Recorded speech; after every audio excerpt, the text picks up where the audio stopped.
And I guess, do you want to flick it to the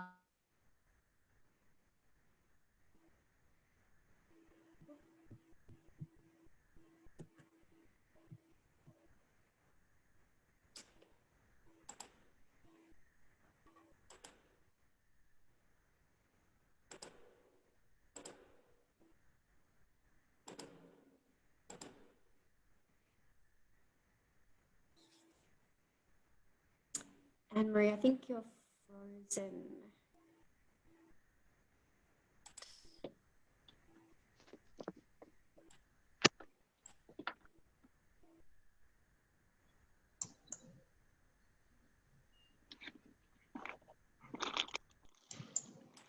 Okay, Anne-Marie, you're on. Yeah, she might be just rejoining.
Hello.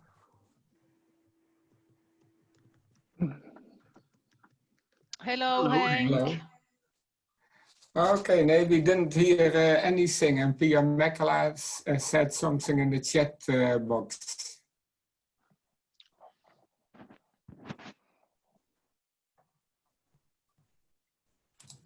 Hi, Pia. I'll just speak now. Can you hear me? Yes, I can hear you now.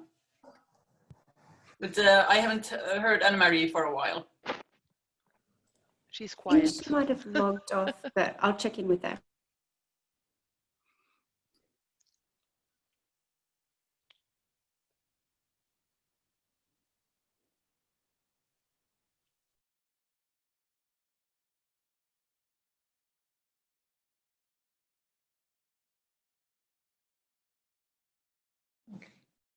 Suzanne, is Anne-Marie on or what's going on? Yeah, I'll give her a call. Yeah, I can't hear anything either.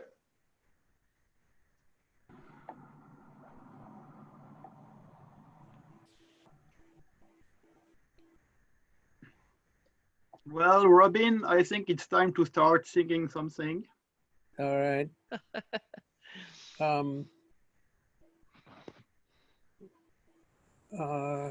I don't know. I mean, in the absence of Anne-Marie,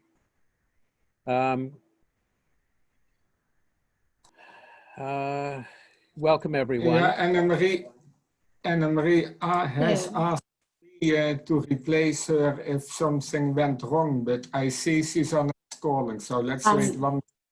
Yes, so she's just trying to reconnect through a different system. So all I can say is that I might start by just doing an acknowledgement of country. So this is something that we do in Australia at most meetings. So for me, I'm meeting on the lands of the Wurundjeri people of the Kulin Nation and acknowledge that these lands were never ceded. And I acknowledge that we're meeting on the lands of many different Indigenous people tonight. And from where I'm sitting, basically we've got panelists and then we've got people that can also use the chat function if they need to, if they're attendees. But if you do need to say anything, please just raise your hand or put it in the chat and I'll be monitoring that as well. Henk, would you like to kick us off while we're waiting for Anne-Marie? Yes, of course. Just one question. Now I see on my screen the agenda, and I the participants. Can I fix that?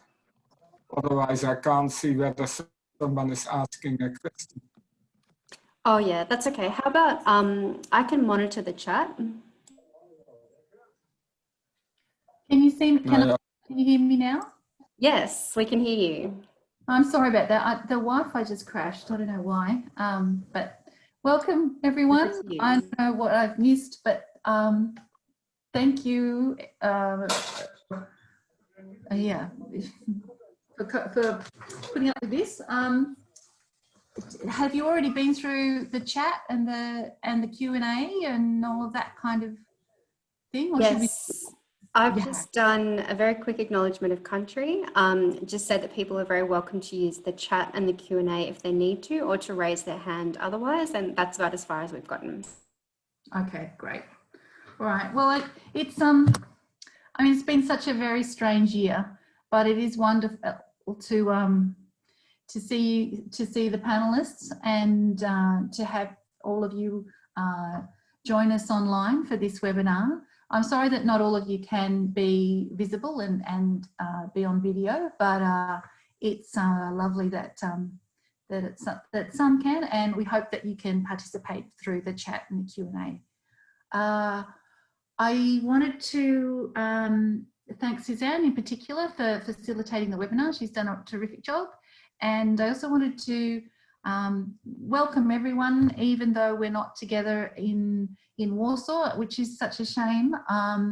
It is good to at least get the business of the society done.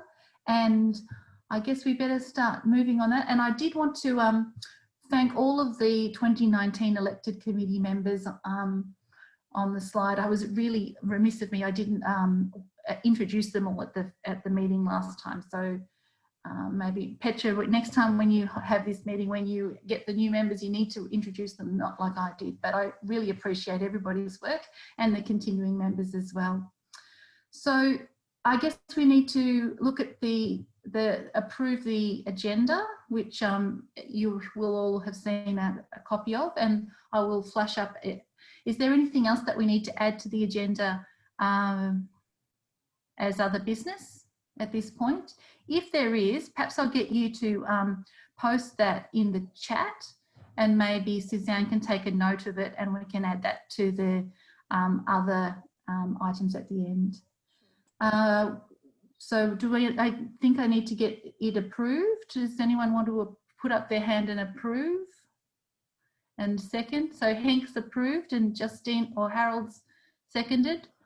And then the minutes of the last meeting in Utrecht have been on the KBS website. Thanks, Florian, for that, for a while now. But I'm hoping that somebody has read them and can also approve and second those minutes. Has someone? Justina's put it forward, and the seconder, Pia. Thank you. And so now we're moving quickly on to the fourth item. That's great, 3 down. So Justina was going to talk a little bit about the postponement of the KBS in 2020 this year. So I'll turn to her now. Yeah. My name is Justina Klingemann, for those who don't know me, and I'm here on behalf of the KBS 2020 Organizing Committee from 2 institutions, the Institute of Psychiatry and Neurology and the State Agency for Prevention of Alcohol-Related Problems. Altogether, we were a team of 9 people who put their time and energy to prepare the meeting. And those of you who had registered know that we were almost ready. We had 252 participants registered and about, I think, 218 abstracts accepted. 67 participants applied for financial support to attend the symposium, and we have distributed 15 full scholarships and 16 partial scholarships. Then the pandemic came and forced us to postpone the meeting to the beginning of September, where we are now. At the time, we hoped that it will be enough. The decision was made in early March, but by May, we all realized that we were over-optimistic. Therefore, after the communication with KBS COCOM and the Polish Ministry of Health, we decided to cancel the meeting. Financially, we have managed without dramatic losses. The main problem was the down payment on the venue, which declared bankruptcy in May. So the State Agency for Prevention of Alcohol-Related Problems, our co-organizers, will soon start a court procedure to try to claim that debt. However, there is, so that's about this. There is a number of people we owe a big thank you for their work and support during the organization. I will mention here just few of them. But first of all, I would like to thank the scholarship committee led by Jonas Landberg. So Jonas, Nazarius, Oratai, thank you. It was a real pleasure to work with you, and you have been extremely helpful. I also would like to thank Carmen Vogt, who has shared with us her know-how on a number of issues, making our work easier. Another main person is Florian Labhart, who has created a beautiful website and gave us tons of advice and support and patience with answering even the most silly questions. I personally consider Florian a treasure of our KBS society and strongly recommend working with him when organizing a KBS symposium. Last but not least, a big thank you to Anne-Marie Laslet for many hours over the phone, for working with us at most crazy hours and supporting us with most difficult decisions. So I guess for now, this is all I want to report. Thank you.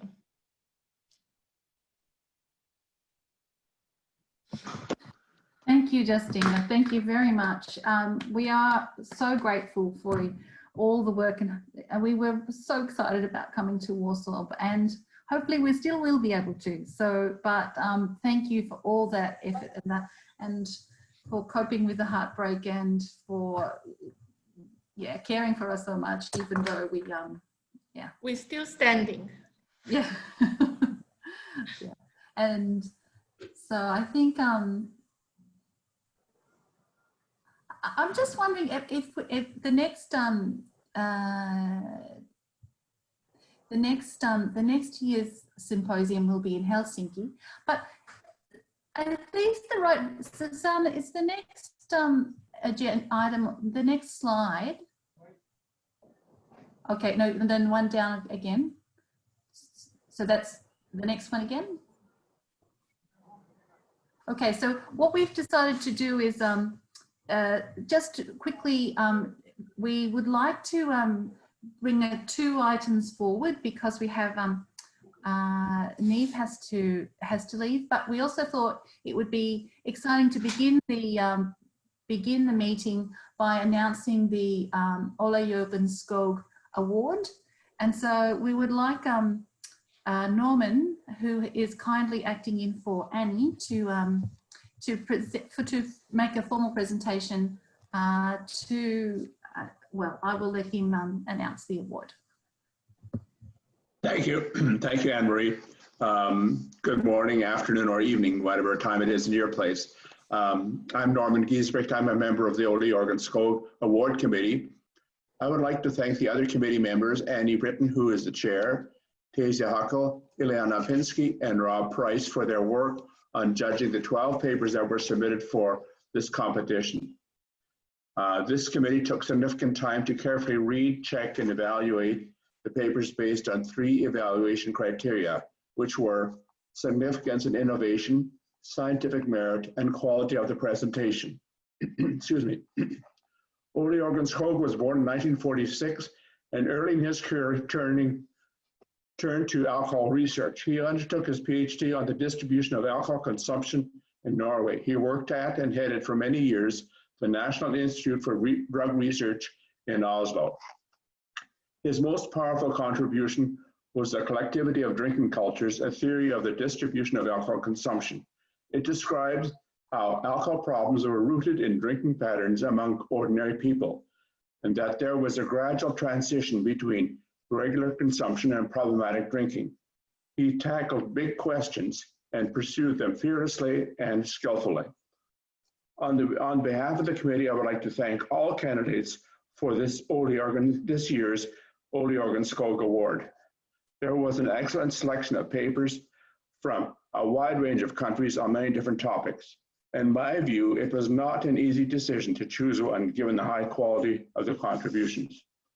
The winner of this year's Early Career Scientific Award is Jennifer Boyd. She is from the School of Health and Related Research, University of Sheffield.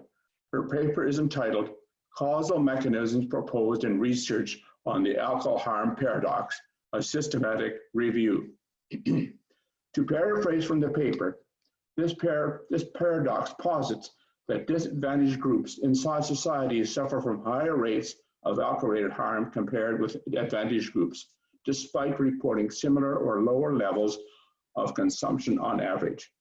The paper tackles this big question with great skill, clear writing, and thorough analysis. Jennifer and her co-authors offer a number of main explanations and also outline the relationships between the thematic explanations. In many cases, the promising explanations have not yet been empirically tested. The topic is timely and explored with exemplary research. The paper also offers guidance for future research and policy developments. I encourage you all to read this excellent paper. Congratulations, Jennifer Boyd.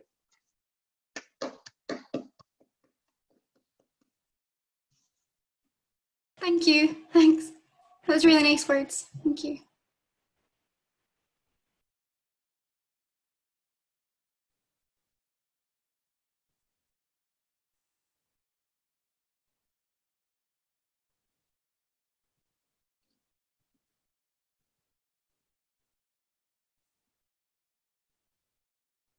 Oh, you're on mute. Mary, you're muted.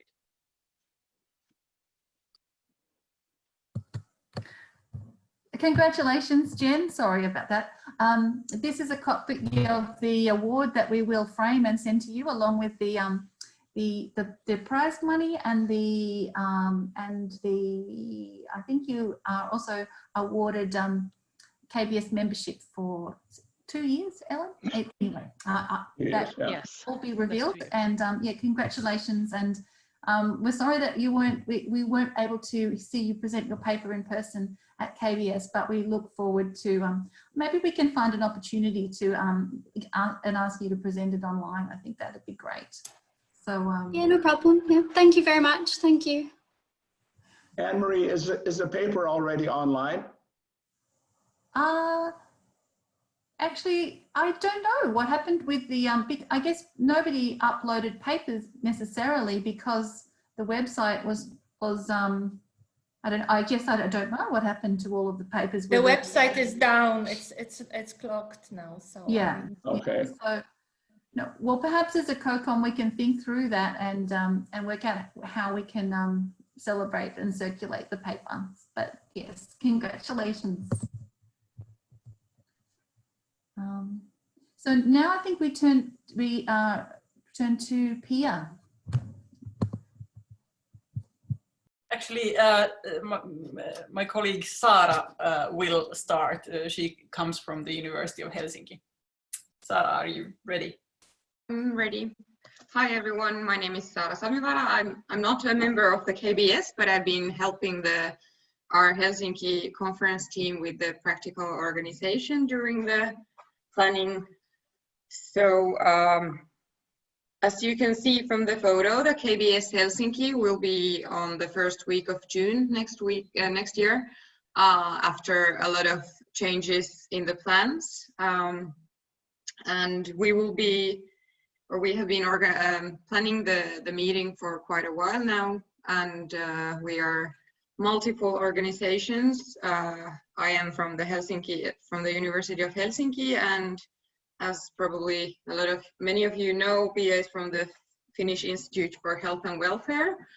And there are also other organizations organizing it, such as the Alcohol Studies Foundation and some others that I'm having a hard time trying to translate.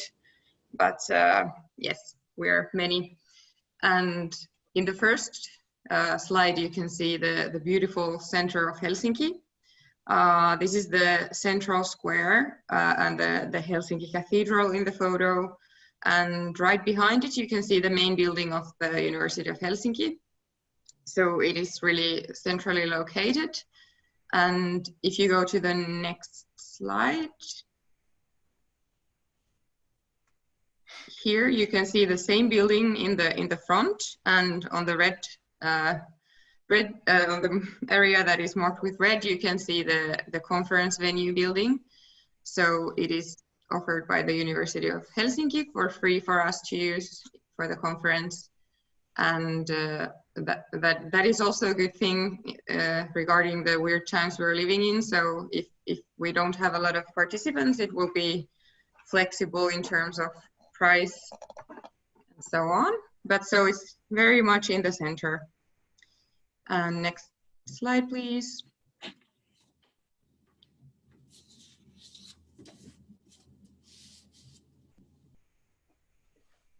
So here you can see the map of the center, and we have started because we have heard some worries that the conference in Helsinki might be expensive. So we have made some plans for the accommodation. We have made some block reservations for hotels from different price ranges. So you can see on the left-hand side some options. The cheapest would be from around 75 euros and up from there. And there's a lot of different possibilities in the center for accommodation. And with the small price tags on the map, you can see Airbnb options. So there's also a lot of those, and they're more or less affordable. But yeah, there's a lot of possibilities for that. And next slide, please.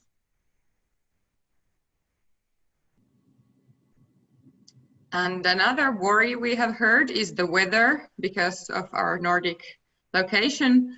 So we're afraid we can't promise you a full summer weather in June, but as you can see from the photo, Helsinki was also the hottest place in whole Europe once in this time.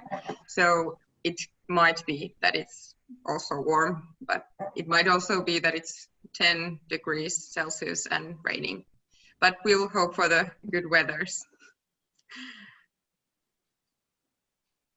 Then I think Pia will continue from here. Yeah. So we have looked at some tour options. I will just mention these very shortly. So Suomenlinna Island Fortress, which is right outside Helsinki, and you can go there by boat. That would be one option. Then next.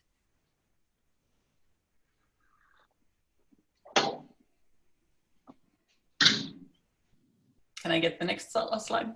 Yeah. We thought that because Helsinki is really close to beautiful natural reserves. Can you take the previous one, please? The Nuuksio one.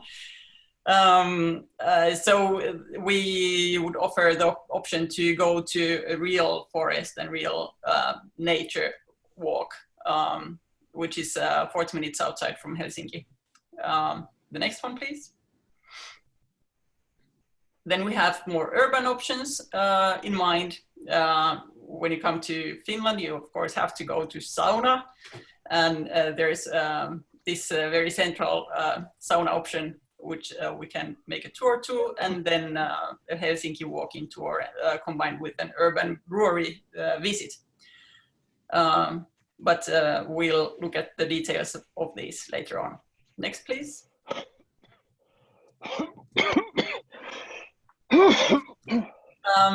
Anne-Marie asked to present something about the accessibility, and unfortunately that is very much in the dark we just simply do not know how it will be, as you might guess, because normally there are direct flights from more than 140 destinations to Helsinki, but I counted yesterday for a 24-hour period, there were flights only from less than 20 cities.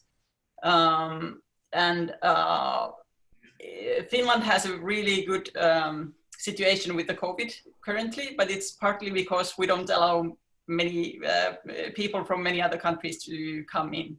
So currently people from 25 other countries are allowed in Finland. About 10 of them are KBS member countries. And I really hope that this will change by June. But if the situation is normal, the flight prices, in my view, are quite affordable to Helsinki. Next, please.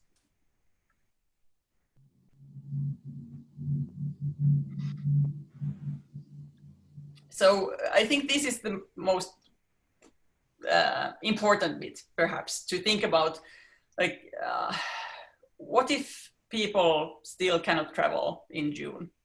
So what should we do? Should we have a tiny conference for those who can't come here, or should we cancel, or should we plan for a plan B, combining virtual and or doing something online? And I think we cannot decide on this today, but we would welcome ideas and opinions. And I think the two main choices would be a virtual only conference. There's a lot of experience of those, and I think they are relatively easy to organize, and they would be easy to make in an organized fashion so that it all works.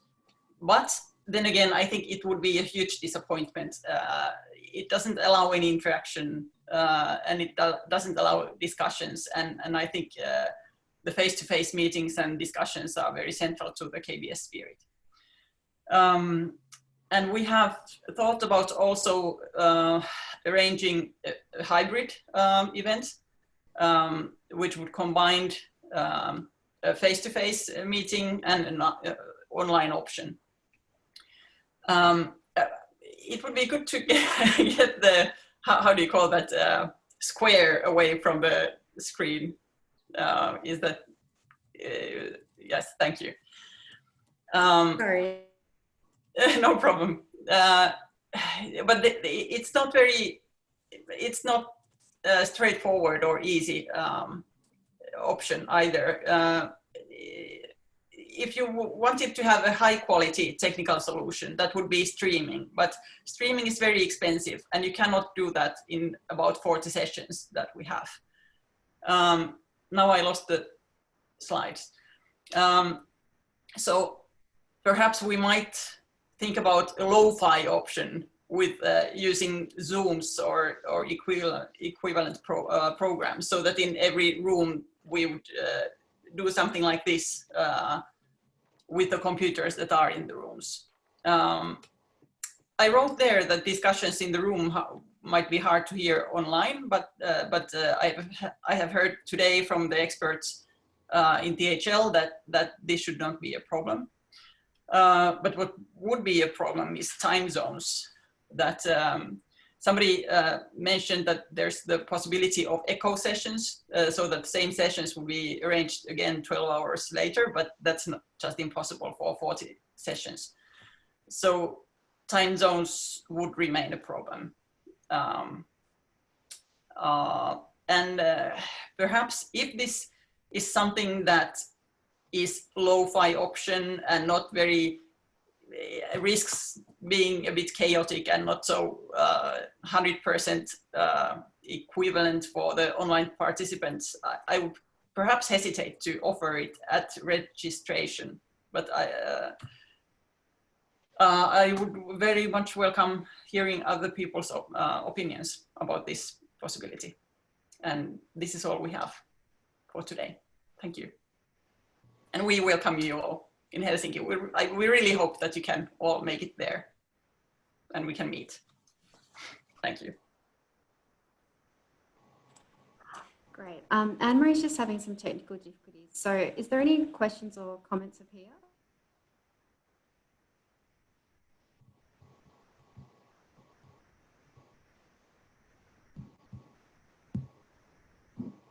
At least Robin raised his hand. Robin, go ahead. Well, I was just giving you a thumbs up. Sorry. Ah. Sharon, would you like to comment?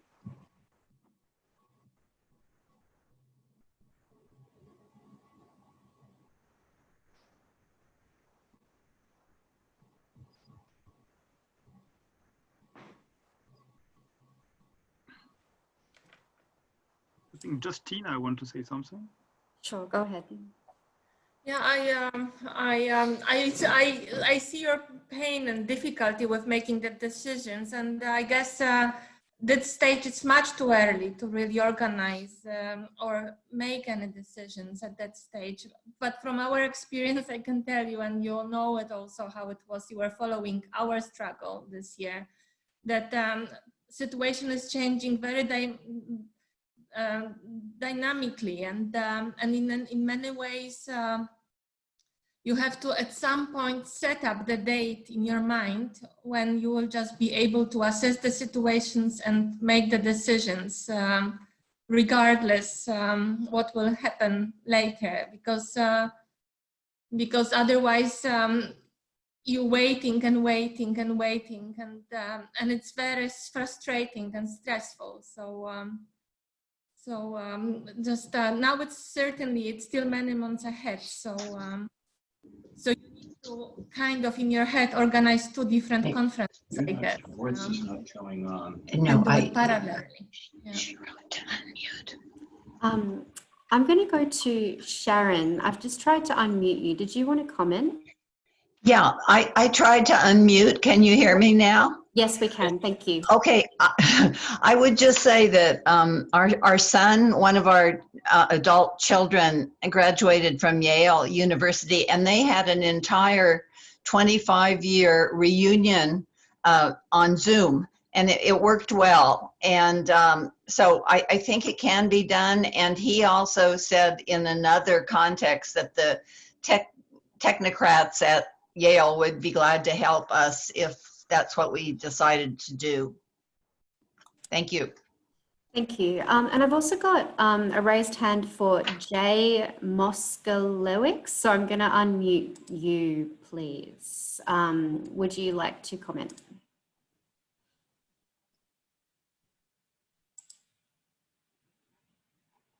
Having us muted. He still shows us mute.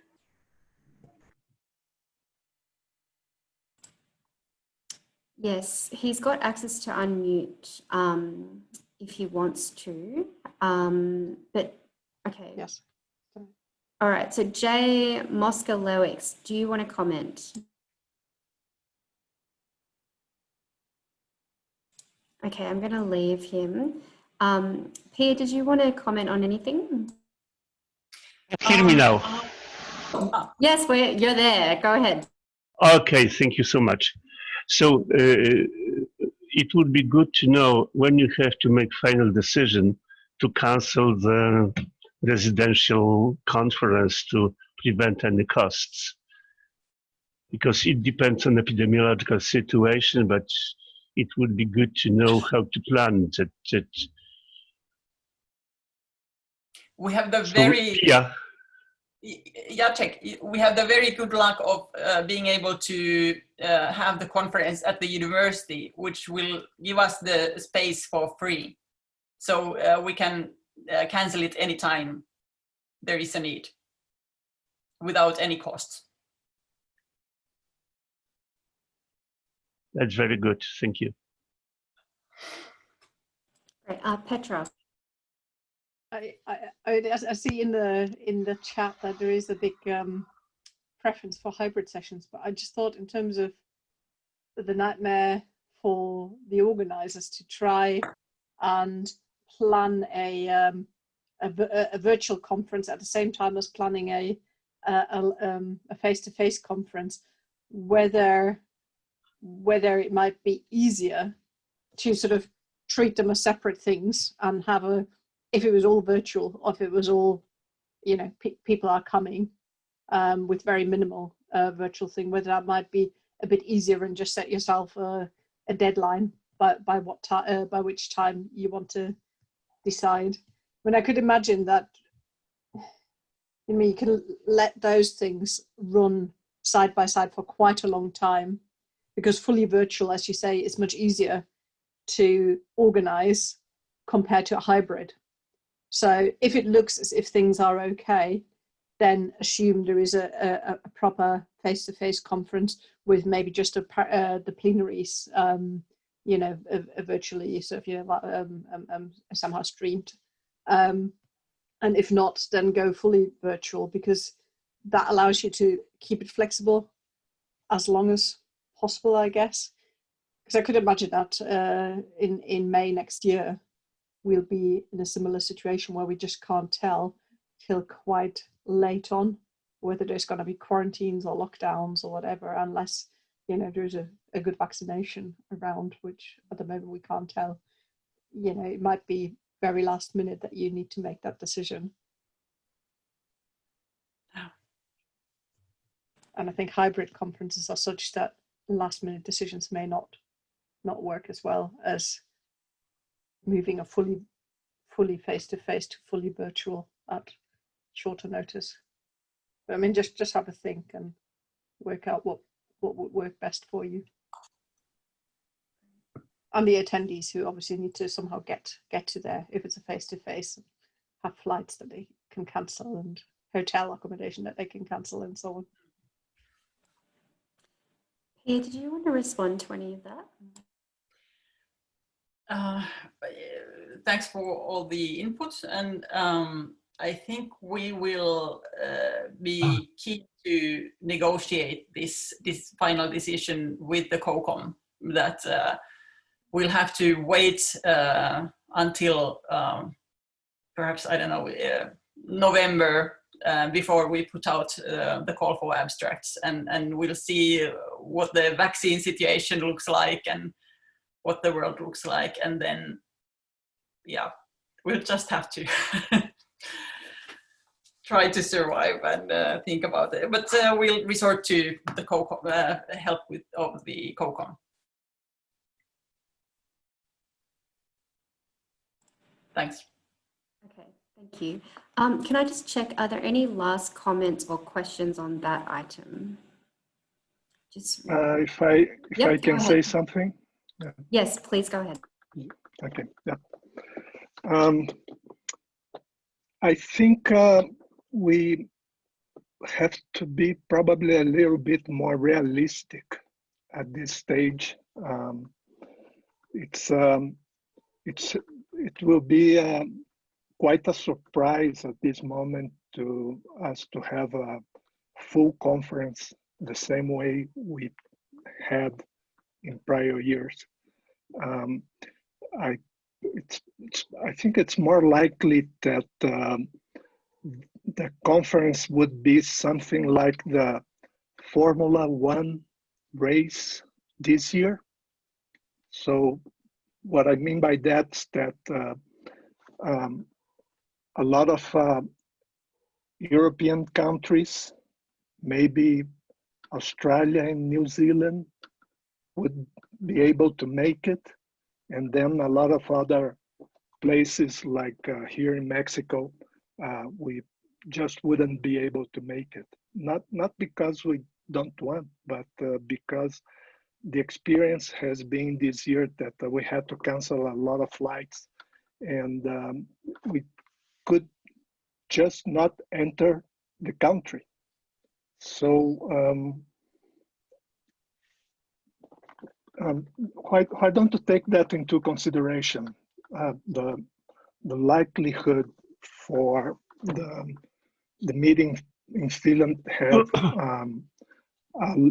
a group of countries that can actually travel, and those countries are European countries, and then countries, including the US, that wouldn't just be able to go because there are no flights, and you have to spend 14 days in quarantine before you can actually walk in the city.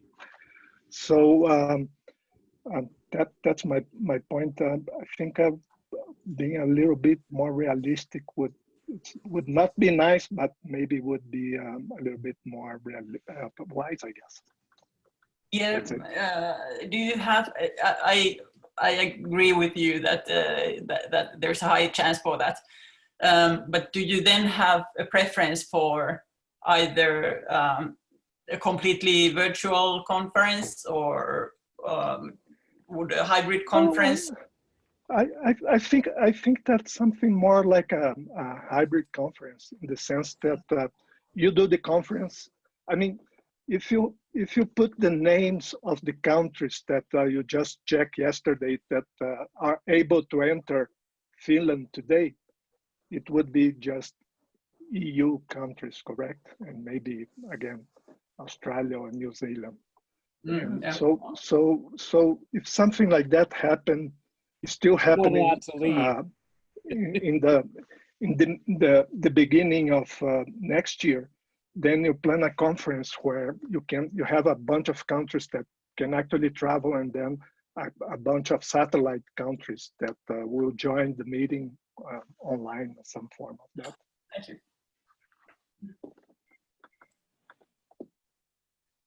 Great. So unless there's any other comments, I'm going to wrap up that item. Peter, it looks like you've got a lot to think about for the next few months.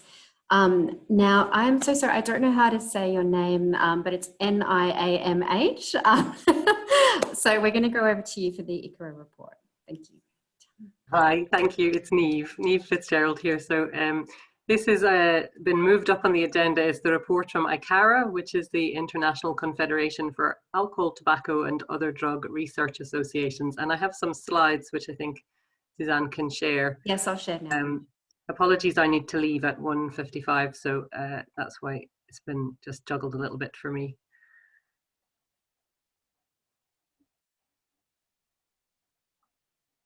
One sec.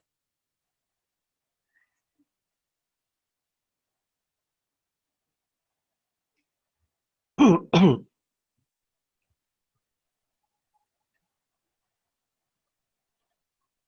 want me to share, Suzanne? Yes, that would be great. Thank you. Okay, if it lets me. No, sorry, it's not letting me share. Okay, I'll do it. Hang on.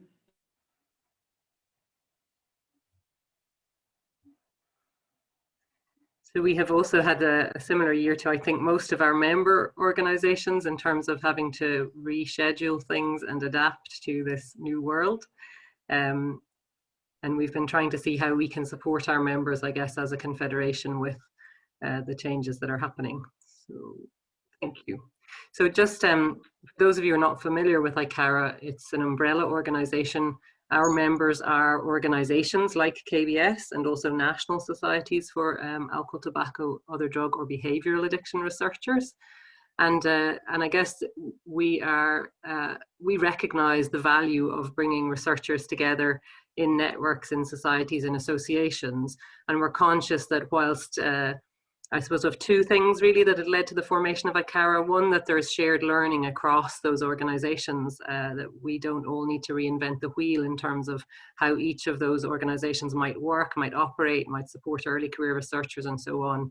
So, so having a forum like ICARA is intended to enable that sort of sharing between organizations who are facing similar challenges. But we're also very conscious that there are many countries in the world where we have researchers working on these issues where they don't maybe have a national association or they don't have a network where they can get together with other researchers. And so as well as having members where there is an existing organization, we're also trying to reach out to individual researchers in countries where they're not part of a national association that could join ICARA to potentially support them to if they want to build that infrastructure within their country. We're still quite a young organization, so I would say we're still at a very early stage in trying to progress that mission, and so we struggle with some of the things that our members also do in terms of being a network essentially of volunteers and having you know, just building our infrastructure like websites and all of that too. But we have had quite a busy year, so if we can go to the next slide. So one of the main focuses for 2019-20 was that we had over several years developed guidelines for our members and other research organisations to think through policies and processes for the management of relationships with organisations where there's a potential conflict of interest. These are not a policy as such, they're a set of guidelines that are intended to help our members think through the issues and to come up with their own policy that works for them. So we're very much not telling people in these guidelines what they should or shouldn't do in terms of working with other organisations, but what they might want to consider and how they might want to approach those decisions. We launched those guidelines at the Lisbon Addictions Conference in October last year at a workshop, and they're available on our new website, and the link is there. I'm sure that these slides can be circulated. We also hosted a workshop on related issues with other speakers at the Global Alcohol Policy Conference in Dublin in March, which just snuck in before this. I think the schools were closed in Ireland the day after the conference, but anyway, it was nice to be able to get together with some of you before the world shut down. And then also at the Lisbon Addictions Conference, just on a separate issue, we worked with EMCDDA to bring together researchers from some of the low and middle income countries bordering the EU to discuss what kind of research infrastructure they had in their countries in terms of networks and societies. So those conversations are also continuing. Our focus on the next slide is for 2021 is slightly different. We are continuing to support people on the conflicts of interest side, but we've moved on a little bit, I guess, in being very conscious of the disruption to international conference schedules because of COVID. We're in the process of coordinating a calendar of rescheduled conferences or indeed original conferences, if there are any going ahead online. And I guess it's COVID that made us think to do this, but I've realized since that there used to be a very helpful list of meetings and conferences in the Addiction Journal that I'm not sure has been continued, and that maybe this is something that we should be doing routinely anyway. So I understand that there are some plans for meetings for KBS, and I've been in touch with Anne-Marie about making sure that that's on our calendar, and our hope would be to keep that updated so that whenever any of our members are organising something, that we can, through our membership, promote those events to across to other organisations.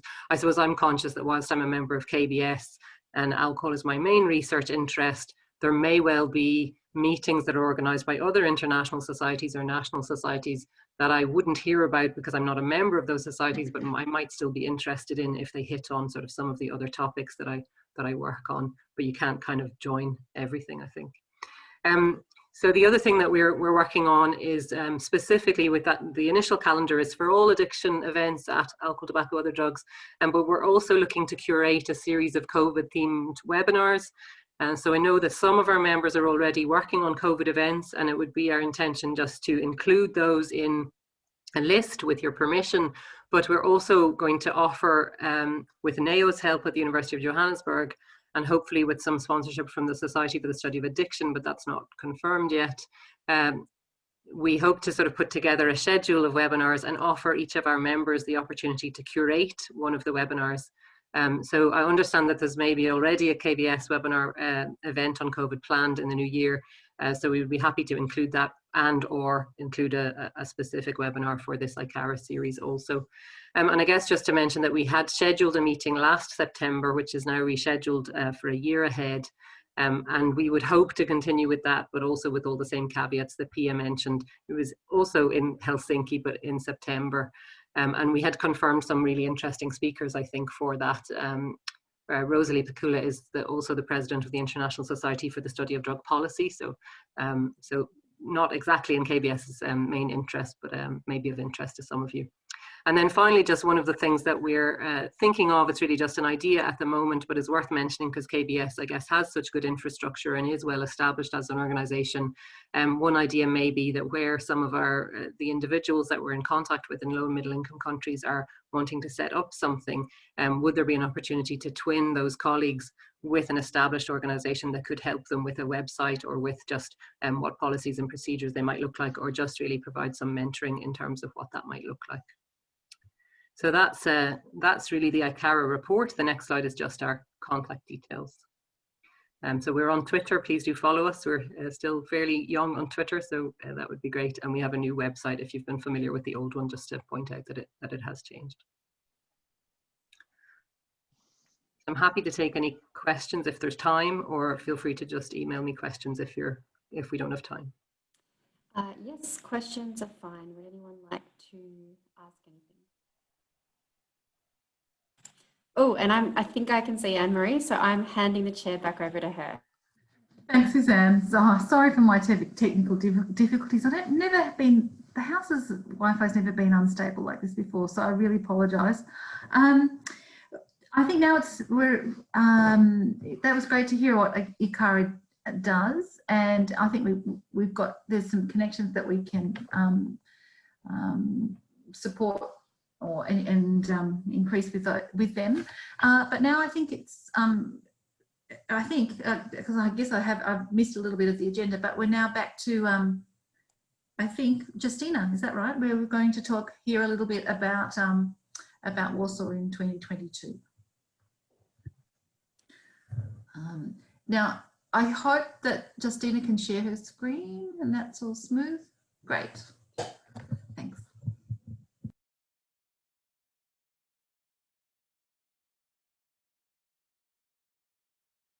Go ahead, Justina. Mute.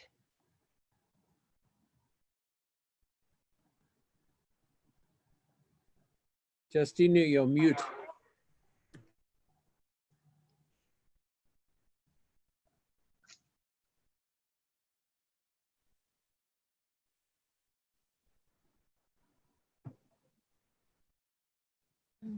Okay. Can you hear me? Yes. Yeah, sorry. For some of you might be a slight feeling of deja vu seeing those slides again. I will go through them quickly. But I would like to say that having this year KBS in Warsaw cancelled, we are emotionally committed to try to organize it again in 2022. And I will quickly go through the slides, and then I will raise some general issue about how it looks now from us. Anyway, for those who don't know, Poland and Warsaw is a capital of Poland, city of 1.7 million people, lying in the central Europe, and most summer time from June to the end of September, and you can reach it. Through the Warsaw airport, which is wonderfully located, just 10 kilometers away from the Warsaw city center. So the taxi ride takes about half an hour and costs about 10 euros, and there are also public transportations easily available, so it's easily reachable. Weather in June is usually nice.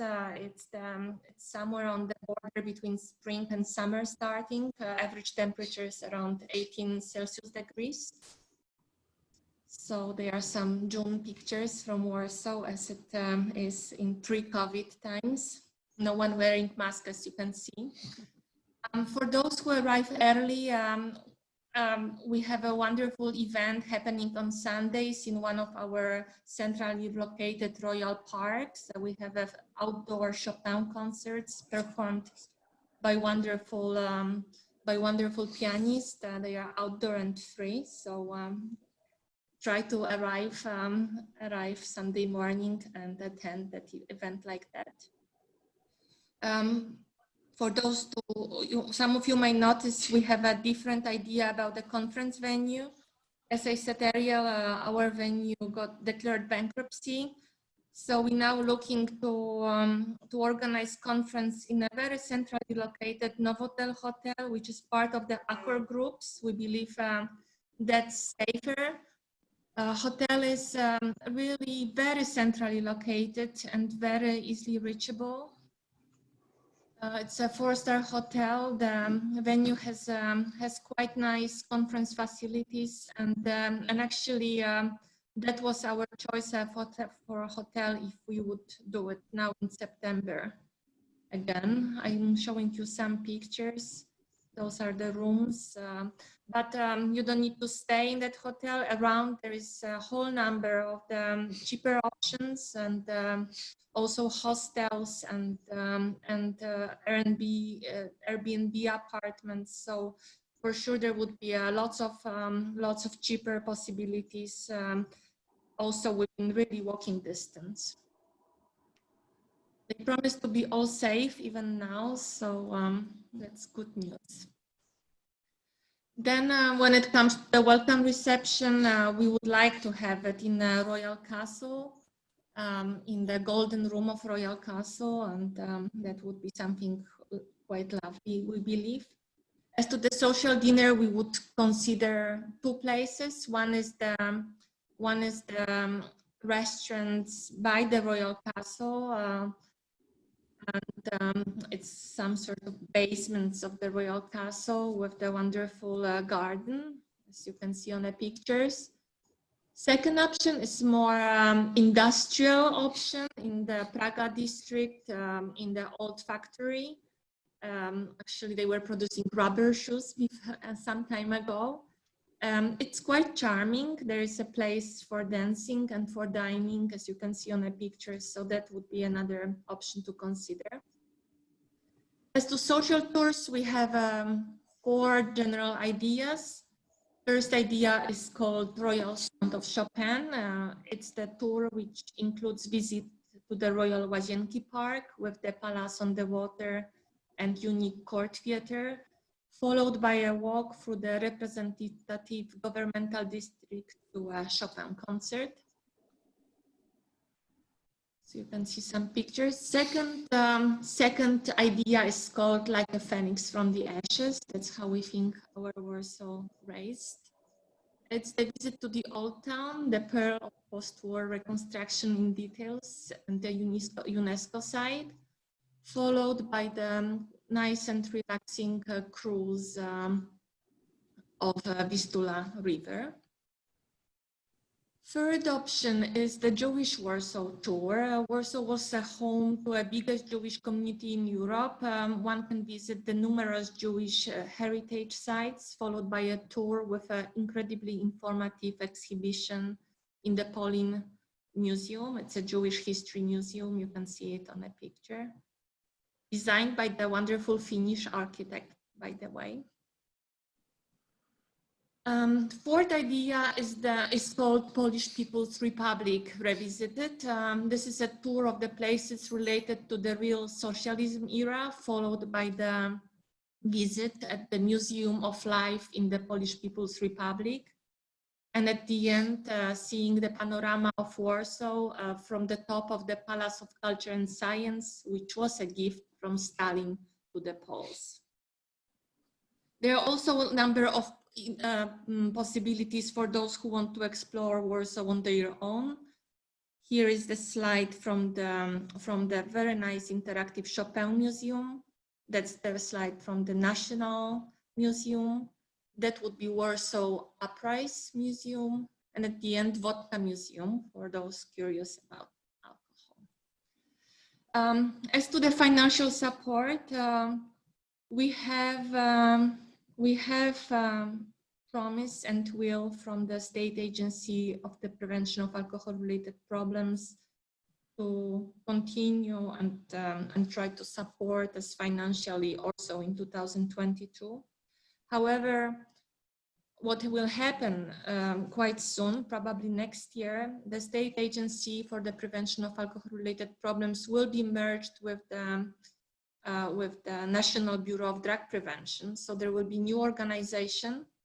We have talked also with possible board of that new organization, and they are willing to continue all the commitments started this year. So we still want to sign up this year if I will get the green light from all of you to go on with the idea of Warsaw in 2022 sign the letter of intent and maybe try to start booking and looking into that possibilities in detail in the beginning of next year. So when we would meet in Helsinki, I would be having much more detailed plan ready. So that's once again to mention that would be so far that there are 2 organizers of that conference. That's the Institute of Psychiatry and Neurology and the State Agency for the Prevention of Alcohol-related Problems. Thank you, Justina. It looks, it'll be wonderful, hopefully, to all meet together there in Warsaw in 2022. I think, do we need to formally approve or vote or at this point? Or I think it's, is there a consensus that we can take it forward? Okay. I would, yeah, but I don't know how it's the general membership. Maybe feel more comfortable to have a mandate from all of you, not only from the COCOM and should we, I mean, I guess, Sandra, do you have any, should we,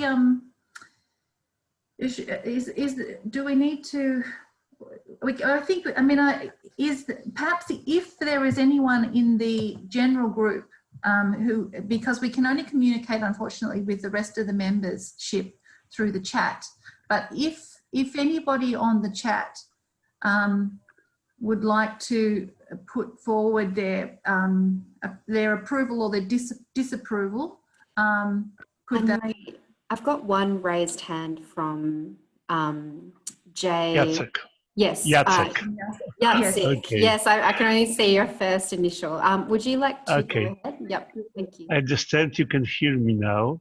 It's still an excellent presentation. I have become even more tempted to participate in that meeting in Warsaw in 2 years to come, and perhaps it may also encourage other people to come. One simple information that in addition to all virtues Justina already mentioned, the conference venue is located just within walking distance from the railway station, central railway station. So those who come by train have very easy access to the hotel venue. And I hope very much that all of you would be in favor of having the meeting in Warsaw in 2022. Thank you. It seems to me, along the chat, I think everybody is agreeing. So I think we would take it as consensus from the membership and from the COCOM and everyone else who is right. Here. So thank you. Look, we will accept those decisions to try it, if at all possible, to meet in first Helsinki and then in Warsaw. So now we have a little bit of time to talk about even further ahead. So we have the potential conferences in Johannesburg and in the US. So if Neo would like to say a couple of words about the Johannesburg option, and Kate was going to perhaps talk about the US, or should we, I mean, we've run a bit behind time. Should we, no, I think we should let the two country representatives speak briefly, but I think most of this decision, we'll make the decision about 2020 to 2023 and 2024 next year. Is that? I don't see Neo on at the moment, so I'm happy to talk about the US options. Yeah, we've lost Neo. And then when she comes back, we can switch to hear about South Africa. Okay. Yeah. Suzanne, do you need me to share my screen or? Would you like to? Either way, if you want to put up the slides, that's fine. I reckon if you're happy to, you go ahead, and if you have trouble, then I'll do it. Okay.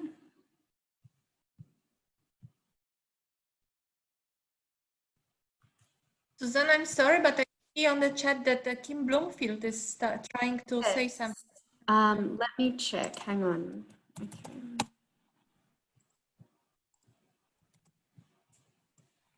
Okay, Kim, I'm just going to unmute you now. Would you like to go ahead?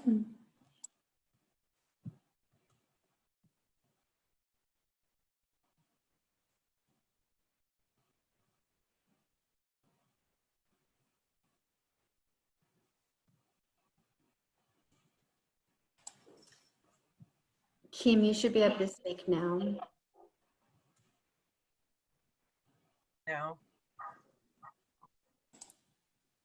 Yeah, we can hear you, Kim, I think. Yeah. Go ahead. Okay. Thank you. Well, I don't have anything to say now. Thank you. Oh, sorry. But I don't know why my raised hand wasn't visible. Yes. Anyway. I've made you a panelist, so you'll be able to unmute yourself at any point. Oh, okay.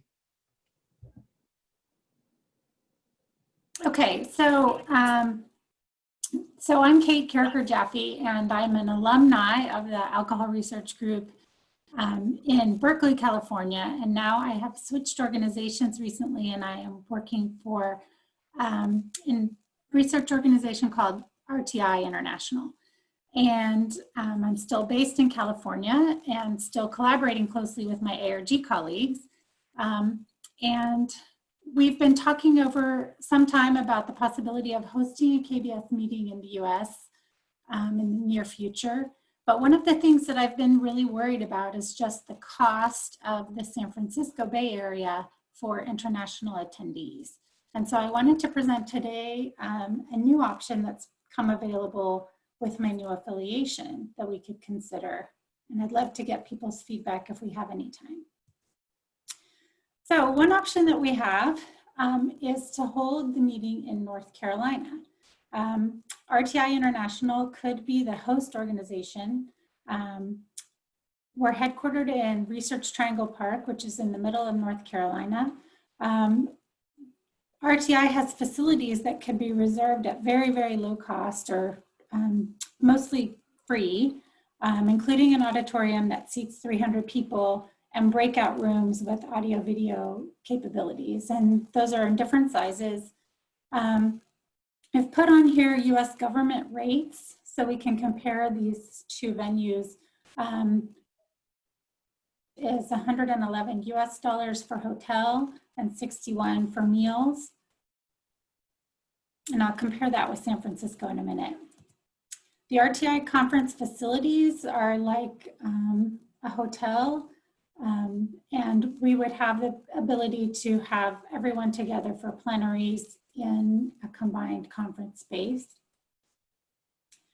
Now, North Carolina is not California, but Research Triangle Park is in an area surrounded by 3 cities, including the capital, Raleigh, and a cultural capital of the African American community, Durham, as well as Chapel Hill. And there's major universities in the area, including my alma mater, UNC Chapel Hill, as well as Duke, North Carolina State, and NC Central, which is a historically Black university. In terms of nearby attractions, about 2 hours away, you could get to the Atlantic coast on the Outer Banks. Pre-COVID, there's nonstop service to a few international destinations from the Raleigh-Durham Airport, including London Heathrow, Paris Charles de Gaulle, and some other Montreal, as well as major US cities like LA, Chicago, New York, Washington, DC. So the second option is to hold a meeting in California. This could be perhaps in San Francisco or Berkeley. One of the options that looks most attractive from a pricing perspective would be to reserve facilities at the University of California, Berkeley, but I don't know the price on that or availability at this point. this is what I'm worried about. The hotels in San Francisco are more expensive. $300 a day is the approved government rate, which means that there's a lot of places that are more expensive. There's an option. They didn't have a rate for Berkeley, but Oakland is another nearby city and hotels are more affordable. But Oakland has some possible safety concerns if you get to really affordable lodging. There's parts of Oakland that people should not be staying. And so that would have to be really carefully planned for visitors who don't know the area. Of course, there are a lot of Northern California attractions. Right now, 2 of these 3 are on fire, but on a good year, it's a beautiful place to visit. There's beautiful city, beautiful natural resources, and I would love to host people in Northern California. So my questions are sort of where people's thoughts are in terms of prioritizing. I know people have an affinity for California, but lodging would be very expensive. And we've also looked at the possibility of getting NIH funding for conference support, but it's very explicit that cannot be used to bring international attendees. So we would really have to finance scholarships and everything with the registration fees. If we consider North Carolina, because of the venue availability and the cost, it's harder to get to. But there's also benefits in that RTI has close relationships with the local universities, and there's opportunities perhaps to have students come and enjoy the conference and volunteer with us. But the good thing is we have a lot of time to figure out a plan. So if anybody has feedback on these 2 options, I would love to just hear quickly. You could type in chat your vote. Anne-Marie, feel free to stop discussion and we can just have people vote in the chat. I'm not sure where we are on time, but thank you for considering these 2 options, and we hope to host you in the US some point in the near future. Thanks, Kate. It's great to have two options. I guess I know I've not been to that part of the world, so I am not well placed to vote either way. I think my inclination would be to leave it up to the hosts to work out where they think we would best be situated, but others may have stronger feelings. I mean, would people like to vote? I live in Chapel Hill right now. I work at UNC Chapel Hill, and so I will say I did actually laugh out loud when Kate said that North Carolina is not Chapel Hill, because I did just move from the Bay Area back to North Carolina, and so it's not, but it is much more affordable. And so I think that Kate did a really nice job in terms of covering some of the differences. But that being said, we do have our own culture. There are still different attractions here. You know, we have our own culinary history. We have local attractions like baby goat yoga and with goats that you can go to. And so there's mountains in one direction and the ocean in the other direction. I mean, so it's not at all like California, but there are different types of attractions. It's not an urban experience. So yeah, and it's right on Highway 40, which is what runs between all the major cities on the East Coast of US. So. Yeah, Sharon Wilsnack noted it. It's pretty easy to get to the Raleigh-Durham area, Chapel Hill from Washington, D.C. or New York City. So if you can get there, it would be easy to get to the KBS area. There would be some logistical issues to work out. It might not be quite the same as a traditional KBS meeting in a large city like Helsinki. but I do think, as Pamela pointed out, there would be it would be a nice opportunity for people to visit a part of the country that maybe you wouldn't be drawn to first, or maybe second. But I mean, the opportunity to have a venue for nearly free, I think makes me much more enthusiastic about the idea of serving as a key organizer of the conference. Because I think that I'm really worried that to make it function, if we have to pay for a venue, we wouldn't have a lot of resources left over to do some other key things like support scholarships and travel support. And so that's important to me. The other thing is all the public transportation in Chapel Hill is also free. All the buses are free as well. The buses between Durham and Chapel Hill you have to pay for. But there's a lot of nice public transportation options here as well that are very affordable.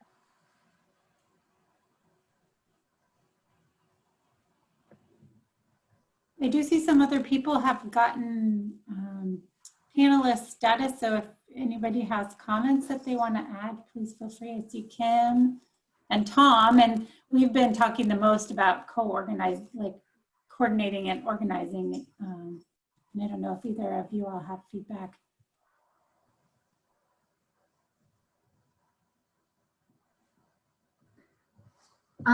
It seems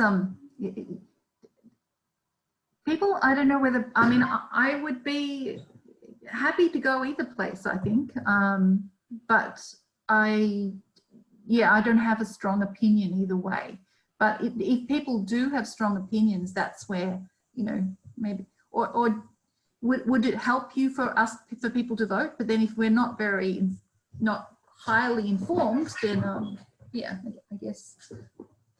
So I would say that North Carolina sounds much more practical to me. And okay. Yeah.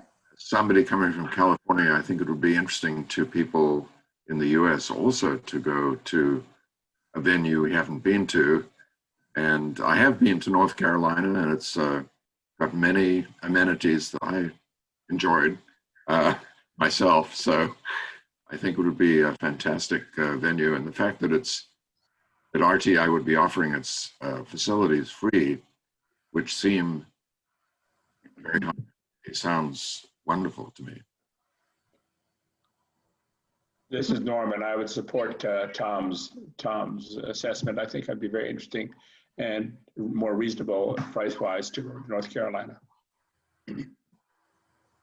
Well, given you're from closer to that part of the world, I mean, I think that, I would be then supportive of us if it's easier for you to organize and you're more comfortable organizing it, and the main US organizers seem to be in favor of North Carolina, then I think, I'm sure we could pop in and visit Tom on the way through if we wish.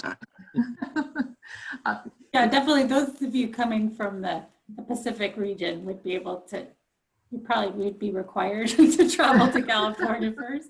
I would imagine that might be part of the key way to get there. I know Kim has her heart set on California, and she popped in a comment about looking for more financial support options for California, and that we can definitely do more legwork, but this, I'm feeling better about having a backup option if California doesn't work out. Some other people in the chat have reflected on cost being a particularly salient concern post-COVID for some of our organizations. And I appreciate that consideration as well. And maybe we can rope in Pamela to help us find good excursions. Okay, well, would you like us to vote now, or? No, I think it's okay. I just wanted feedback. So I think what my plan of action will be is to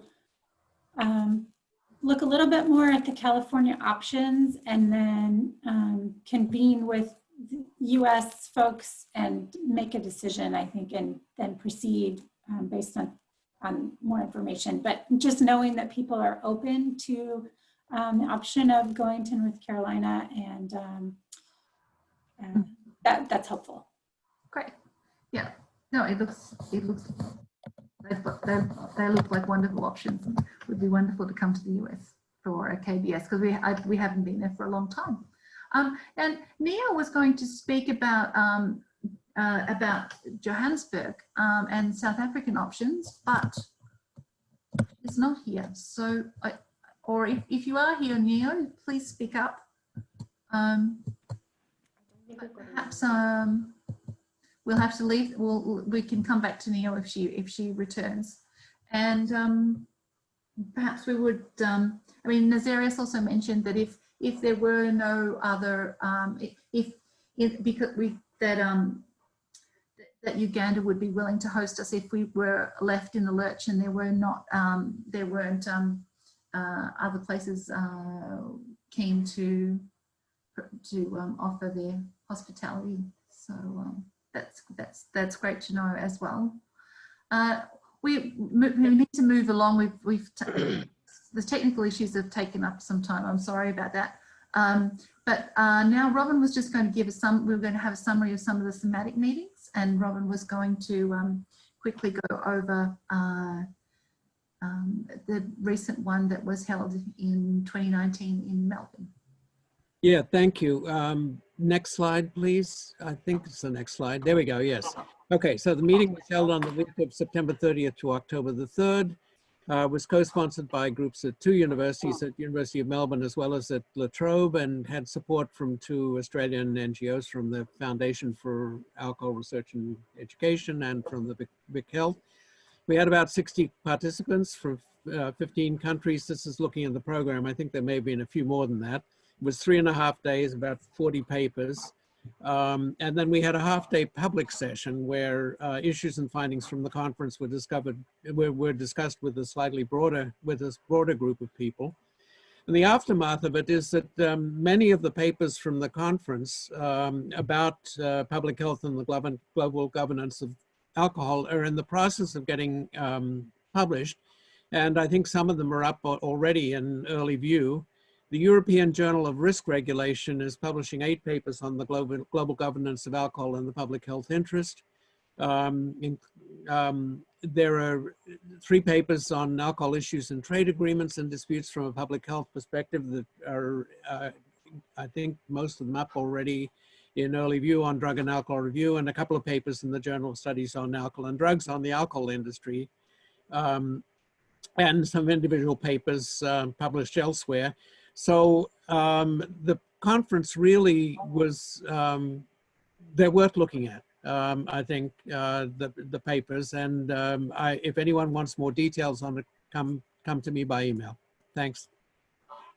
I mean, in general, I think there have been some great thematic conferences, and there's been a little bit of a revival, but we did also realize that there were 2 that didn't eventuate. So the COCOM reached out to Catherine, and she has we asked her whether there's ways that we could make sure that perhaps we didn't have some of the, there wasn't the disappointment if thematics could no longer go ahead. So Catherine has prepared a couple of slides just to let us think through how or what lessons have been learned.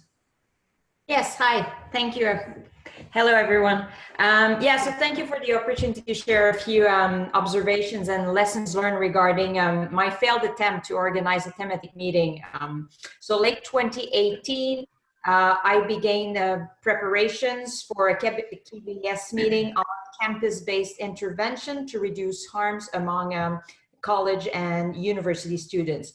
Unfortunately, due to a low number of registrants, we had to cancel the meeting. And so, next slide, please. I think, the COCOM asked me to think about if I had thoughts and advice for the organizers, and 4 main areas of potential improvement came to my mind. So first of all, communications and promotions. It's difficult to know if greater promotion of the event would have translated into a greater number of registrations, but nonetheless, for future events, we might consider for the COCOM to further promote and advertise those meetings. And potential ideas might include perhaps the invitations should come from the KBS COCOM or from the KBS president directly. Also, during the KBS annual conference opening session, it might be a good idea for thematic meetings organizers to be given 5 minutes to promote their event. In the same line of ID, endorsement, it might be helpful if the COCOM was clearly and publicly endorsing thematic meetings and their objectives. In our case, our ID to organize one on campus-based policies followed a session in Sheffield where several KBS members had called for greater attention and research in the area of municipal and community-based alcohol policies. So moving forward, perhaps that the meetings would gain credibility if they were presented and promoted as a direct response to specific KBS call to actions. And yeah, so that's the other point. Then location, well, we just talked about difference between California and North Carolina, but we had planned our meeting in Sherbrooke, a medium-sized town, which is 2 hours away from an international airport. Maybe that you need to be really in a large urban center that is easily accessible for more people to decide to go to an additional meeting throughout the year. And finally, researcher profile. I had to consider that maybe my own researcher profile might be to blame. Perhaps that they need to be organized by long-standing KBS member and top-tier international researchers. Both conditions might be necessary to attract a sufficient number of participants. Robin had 60 participants, quite jealous about that. But anyway, maybe the risk could be mitigated by promotion and endorsement of the project. That being said, I think it's fair and important to mention that throughout the development phase of the project, we received great support from the COCOM, and specific elements that came to mind is the comments and suggestions we received on our initial draft for the thematic meeting proposal. That was very helpful. We also received fantastic support, first from John Holmes, who shared with us a template for an invitation, and then Florian really set up our whole thematic meeting webpage registration. That was just extraordinary. And the thematic meeting guidelines that are available on the KBS website, they provided great credibility for the whole project when I initially presented to my own organization, senior leadership team, and was trying to obtain financial resources. So having those guidelines there were really good. That being said, I want to say that our efforts were not entirely vain. So after canceling the meeting, we decided to revamp the event into a one-day symposium about campus-based intervention. And we had several North American KBS members, so Bob Saltz, Mark Wolfson, Jennifer Merrill, Tim Dick, who had previously registered to the event, who came to Sherbrooke and shared the results of their studies. And a summary of the symposium is publicly available on CCSA, on our organization website. So we did manage to save a little bit of the work we had done there. Next slide, please. So now that I have the mic, I was authorized to speak to you about another project that we are now launching in Canada. So in normal circumstances, I would have invited you all to a lunchtime meeting during an annual conference, but in the context of COVID, a virtual workshop will need to be the default option. So on July 21st, CCSA accepted the mandate from the Canadian government to lead a project aimed at updating Canada's low-risk alcohol drinking guidelines by March 2022. The project is financed by Health Canada, our Ministry of Health, for $1.5 million. The low-risk drinking guidelines update will be a transparent and rigorous process. We will use the grade development framework, and any potential conflict of interest will be declared and managed according to the WHO approach. So what is new with this update is that this time around, so Australia, the UK have also gone through similar process in recent years. We want to go beyond a mandate that's been given to us is to go beyond the physical impact of alcohol use. What would guidelines look like if we were to take a look besides mortality at social harms, sexual violence, domestic violence, child neglect. So what would that look like? So therefore, on behalf of my organization and Health Canada, I would like to invite KBS members to a 90 minutes virtual workshop on integrating social harm in the update of Canada's low-risk drinking guidelines. So the workshop would really aim to be for KBS members to brainstorm, share thoughts, ideas, and lessons learned about the benefits and challenges of integrating social harms as an outcome of alcohol use when updating guidelines. The event will be led by a professional facilitator, and we would do a What We Heard report. We would produce that and make that available on our website. So we are building and flying this plane at the same time currently. So, but please look out in your mailbox. An invitation will be coming soon. And I hope that many of you will be able to join us on this virtual workshop.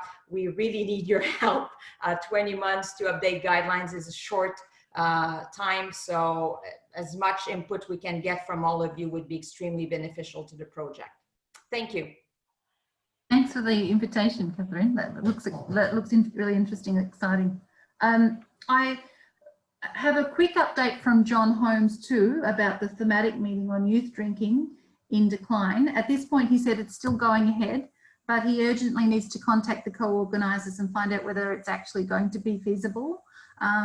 So that decision may change, he said, in the coming weeks. If it does go ahead, he says we will still aim to coordinate with the main conference organisers in Helsinki to ensure delegates can smoothly travel from the thematic meeting to the main conference. Yeah, so that was the update from John. And the only other, yeah, I think, yeah. Next we have the Treasurer's report.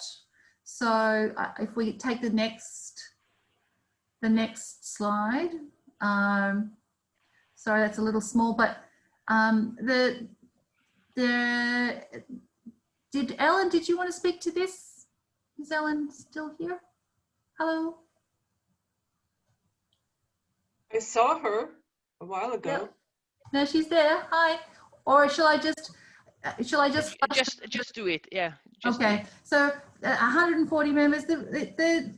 This financial situation looks relatively strong. We need to encourage still more people who attend KBS to pay for their membership, but the situation is relatively good. Is that will that do? Is that okay? And now we move to the webmaster's report. And Florian, go for it. Okay, so I'll be brief. There are not many new things for 2019. So the thing about the GDPR, we will talk about it just a bit later. And with regard to the KBS archives, so we are keeping track of people's submission to annual meetings since 1990. But we don't have that many papers submitted to thematic meetings. So in case you have old CDs or even floppy disk or zip, I don't know, from thematic meetings that happened before 2014, that might be nice to send them to me. And I also added the password and user to access the archives because Ellen or myself received sometimes some question about what are the access to the archives.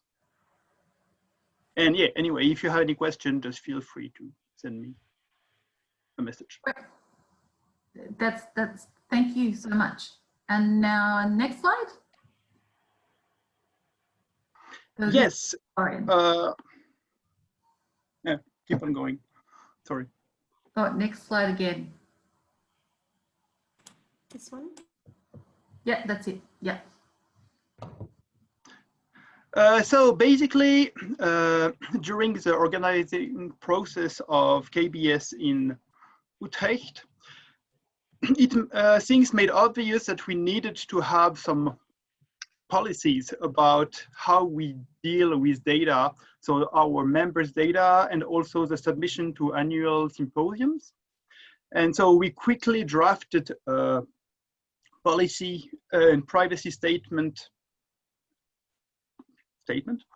And so you can see it on the website, but still it would be good to have a kind of a data manager or data management officer at KBS. So it could be a new position for someone who is elected by the COCOM and he is in charge of handling the data. That means receiving the submitted articles and papers from the yearly organizers, and also provide the organizers of yearly symposium with members' emails and names, so just to promote the event.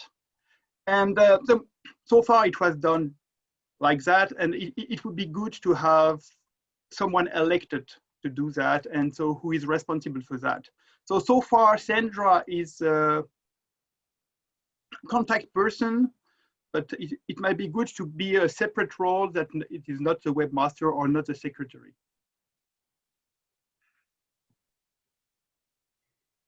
So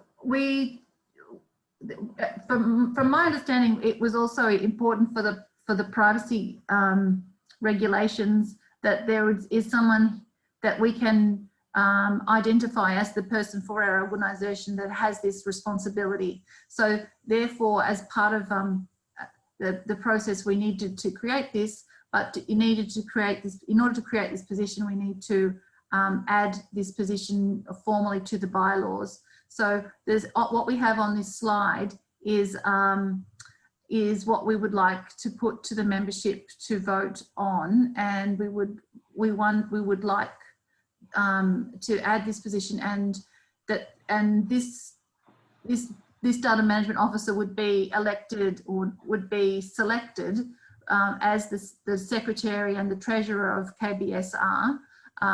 The secretaries are selected for 2 years and the treasurer for 5 years, and that is made on appointment by the majority of the coordinating committee. So in a similar way, we would like to add this role formally to the bylaws, and to do so we must put it to the membership and vote. So we're planning to do this, and Suzanne has a vote here. But before we do so, does anybody want to speak on this, or does anyone have any concerns with creating this position? Justina's got a hand raised.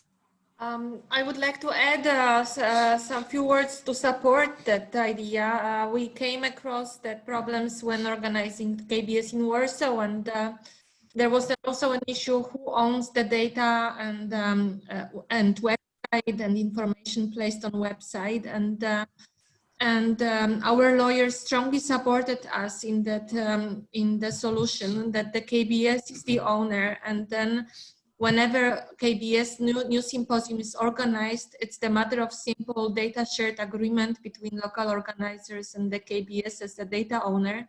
Then to start doing that different ways. In Poland, we had 2 different governmental organizations organizing KBS. So it was a procedural nightmare, and it was solved very simply by the solution that KBS was interpreted as the owner of the data who shared with the organizers. And that also creates the procedures which can be easily done simply once the mandate to organize the meeting is given. So it saves lots of time and nerves at the later stages. Yeah, Robin, you had your hand up as well? Yeah, what's up on the screen has every 2 years and then has every 5th year. And so we got to choose one of them. Right, yes. Should we say every 5th year? I think every 5th year is easier. Yeah. And if they retire before then, they would need to be reappointed anyway. Ellen, did you want to say something? Yeah, does this include the information I have as a treasurer, or because I have a member's address, email address? Is that the kind of information, or? Yes, it does. Yes, so, it includes it. Yes. But I don't think that means that you can't have that information. It just means that Florian is responsible for it. Is that right? Or the data management person would be responsible. If I can add something also, I mean, the issue was where the KBS, what's the KBS address really? And KBS address is theoretically Norway, so out of European Union, which kind of, organizing the meeting in Europe when the regulations are very strict makes that more important, especially also for Helsinki next year. So, yeah, because the regulations are very strict, especially in Europe. Regarding KBS 2020, actually I had to sign a contract with Poland to take the responsibility of my personal behalf that I will receive data from Ellen and then communicate them to Poland, but I didn't really feel comfortable with that because it was in the gray zone. So I would really prefer to have something written in the bylaws and have the COCOM agreed and the whole membership agreeing with that. But would you like to take this role, or Florian? Yes, I'm ready to take it for the first shift. And then we'll see. Good. He is the man for the job, I must say. Yes, but I think it's important to have it separate from the webmaster task, because anyone can be the webmaster. Just updating the information of the website is not that important. Data are more sensible, and yeah. Yeah. Okay. So we do need to vote. And we've got this fancy system. So yes, it works. Hopefully, it will work. All right. Yeah, so I'm going to give it a shot. So we've got a poll ready, and the question is, do you KBS members agree to add this amendment regarding the data management officer to the bylaws? The options are yes, no, and abstain. So I'll put it up now, and everyone should be able to vote straight away.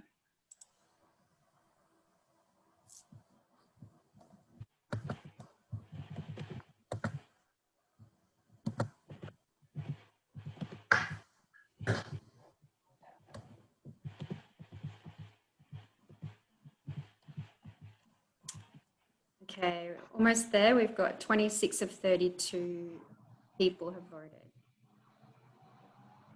So I'll give a few more seconds. Ooh. I think we can declare it passed.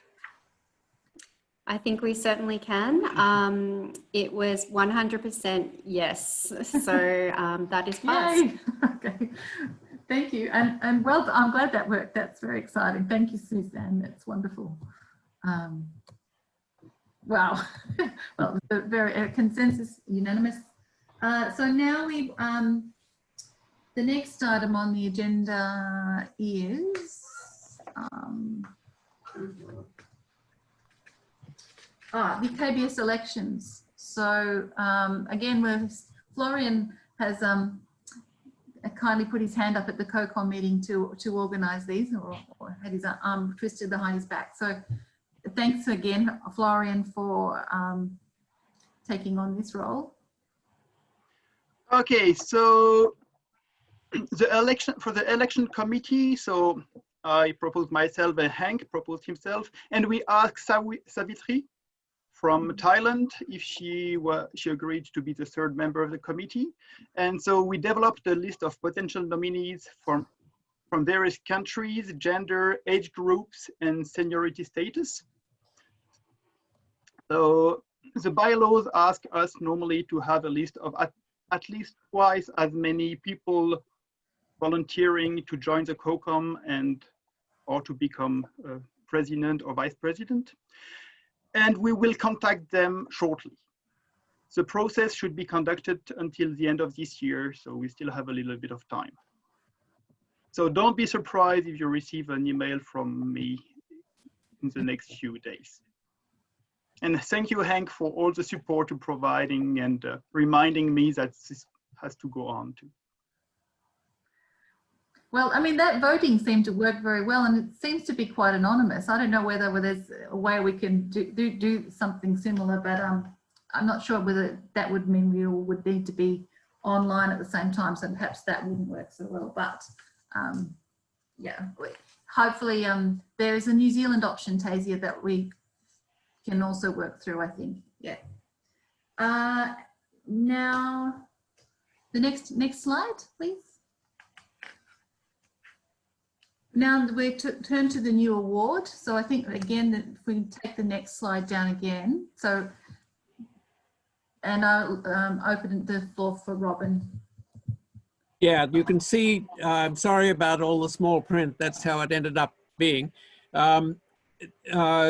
This has a history of our having made a ad hoc award from the Kettle Brewing Society to Sharon Wilsnack for the organizing of international collaboration that had gone on around the edge of KBS with Genesis and other work that she'd done over the years.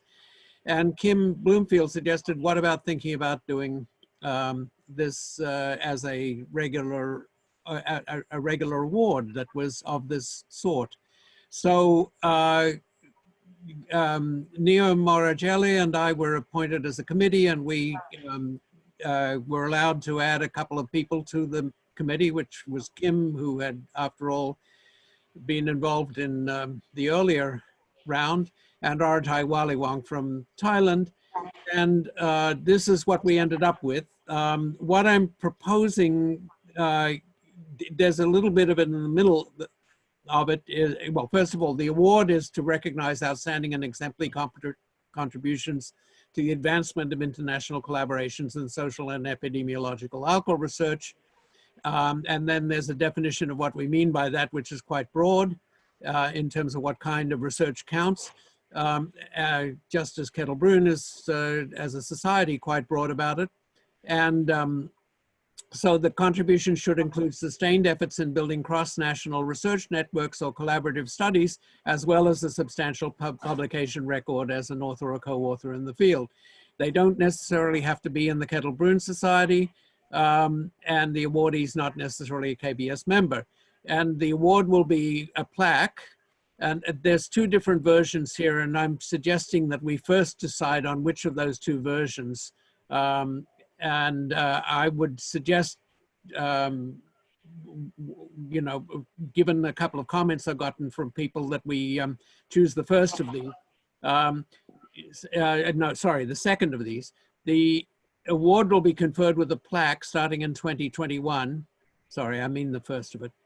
And with other concomitants of the award, in other words, if there's anything beyond that, like membership or something, that'll be decided by the coordinating committee, and also the frequency of the award would be determined by the coordinating committee.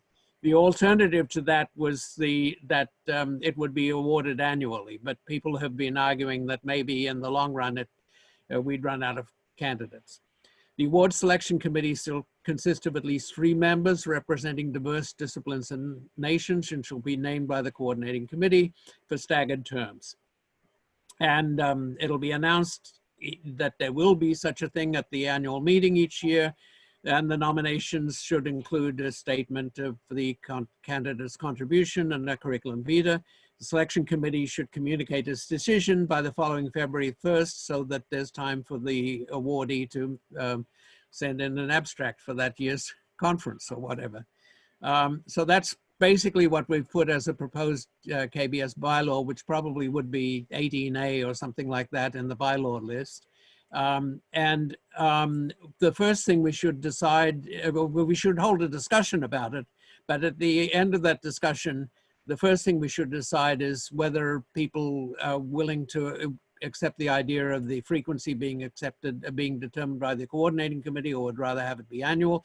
And then we'll have a vote on whether or not to accept the amendment.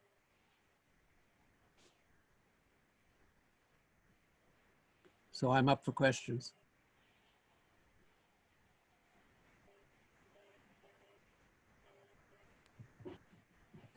Would anyone else like to add anything, or shall we then, and Robin, what would you propose? I'm suggesting that we take the first of those two options that are in there, which is that the award will be conferred with a plaque starting in 2021 and with other concomitants of the award. In other words, what goes along with the plaque determined by the coordinating committee, and also that how frequently the award is given is determined by the coordinating committee. I mean, what we might end up doing is starting out with it annually and then go to it being less frequently than that when we run out of obvious candidates. That's up to the coordinating committee to decide. Kim, you had your hand up. What did you? Yeah.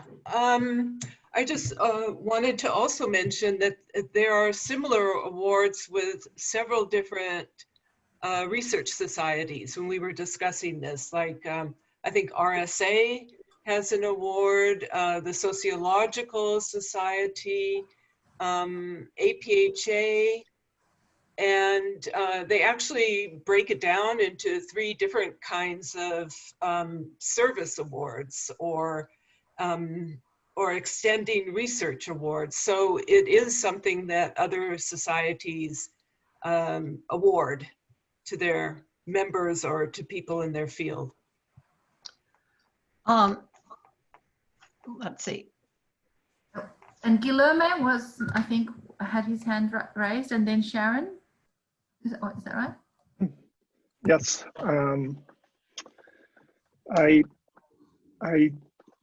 I do agree that such a award by the KBS, there are that I want to make it. One is we can't, it wouldn't be good to have an award that mainly would go for people living in countries where there is resource for the effort.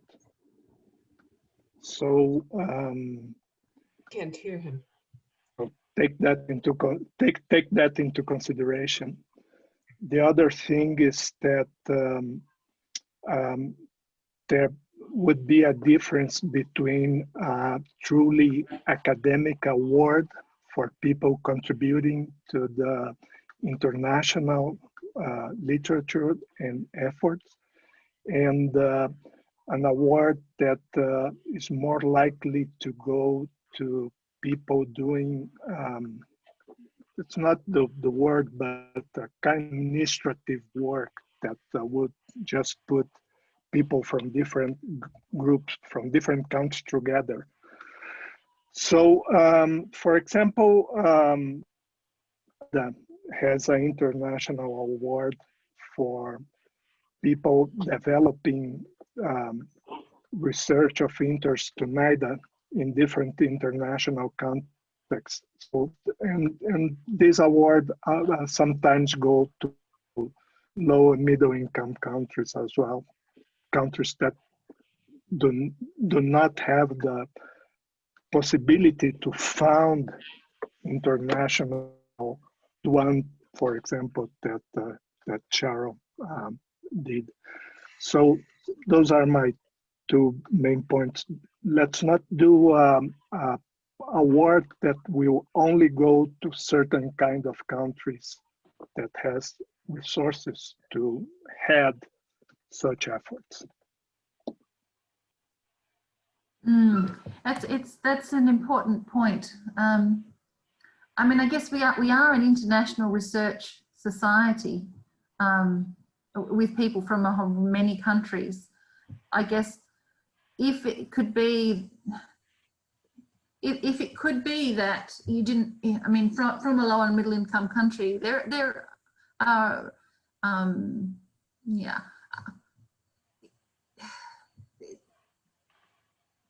I don't know. I would hope that they still contribute. That there can be ample opportunity to contribute. But you're right, but maybe that's maybe that conditional you know, maybe that could be taken into account. So, you know, allow me to give two examples of very good and bright people that they do a lot of international work, and they wouldn't be in line for this award the way it is said now. For example, and these are just two examples. I mean, it's not that I have any compromise with those people. It's just two people that I know that the KBS know them and their work. For example, the work that Charles Parry does in South Africa and across the African countries. So I'm not sure he would be a candidate for award in the way it's said now. For example, the other person is, for example, Marilena Medina Mora in Mexico, has a great international work. It's known to everybody, participates in a lot of different societies and international efforts, but she does that on a different scale as the one that we are awarding now to Sharon. So those are two examples. I'm just saying, let's consider that. Yeah, I mean, I would think they would be excellent candidates. I mean, they would be very much on my short list if I were on that committee. Yeah. So Charles Parry would be an excellent candidate. And Maria Elena, I mean, goodness. Maria Elena too. May I say something? I think we leave it up to the membership to submit nominations. It's not the committee who's picking out an awardee. Yes, absolutely. And I think it's, I mean, I think by including both, you know, by including collaboration, it is aiming to incorporate both a sense of, you know, a community development capacity as well as a as well as, yes, as an academic, I mean, we are a research organisation, so I think we need to be both, you know, meet both of those criteria. So shall we vote? Are we, or do we need to discuss this further? Do we think that this would be something that would be of benefit to the society, that we have an additional award that could be, because I think there isn't quite an award like this, and KBS has an early career. I mean, we have the Ole Jürgen Skog Award for a paper, but we don't have any other award. And do we think that this is a way that we can support researchers across the world, which is really the only reason for our existence, in a sense? The KBS Society is here to support research and research collaboration across the world. So perhaps this is a good way to do it. Or that's my what's the word? You know. Let's vote. We're getting messages to vote. Okay. Yeah, let's vote. Oh, Justina's got her hand up. Yeah. Or yes, no. It was actually. Oh, sorry. No, just. It was Harold. I think one should nevertheless think and avoid an overlap with other existing awards. We'll take the Jelinek Award, and as it is to really focus as a specificity on international collaboration, I think that's really essential. That taking the Jelinek Award would not be a crucial criteria, I guess, in that context. But of course, I agree. I think to launch and to maintain and to lead successfully big collaborate networks and projects, you need resources. So typically powerful institutes would maybe agree to subsidize, so to say, collaborative efforts even though they don't bring in money. So there is a certain bias, but I don't know how to take that into consideration. Well, I think there may be ways to, I mean, I think it still might be, I think we can vote at this point still, despite this. Shall we see whether what the consensus is? Yep. Okay. Do you want the poll now, Anne-Marie? Suzanne, you're on. Yeah. Okay, yep, just making sure. So I'm ready for the next poll. Okay. Suzanne, can you count our votes as 2 because we double here, please? Yes, And I we can. vote same. Okay, it's live now.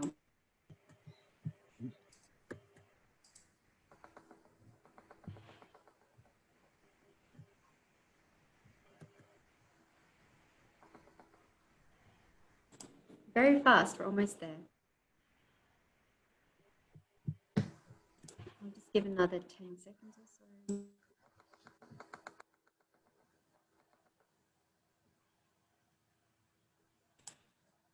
Okay, so I'm going to close the poll.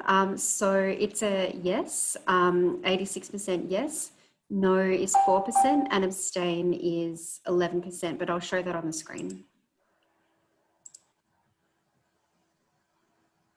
Well, I think it's exciting that there will be a new award that people can be put forward for. So we look forward to perhaps announcing our first awardee in 2021. And so that would mean that when would we take nominations? I guess that's already there in the. Well, the coordinating committee is going to have to name the committee, which it could try to do presumably in the next month or so. And then that committee needs to set about announcing for nominations. Great. Okay. All right.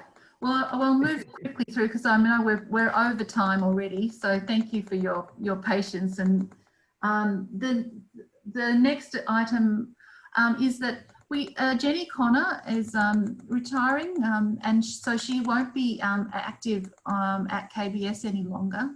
And she was important as a person that sort of monitored what the conflicts of interest, and we don't have anyone else. Sorry, that should say conflicts of interest, not conflicts of industry. But is there anyone who would be willing to take on that role and sort of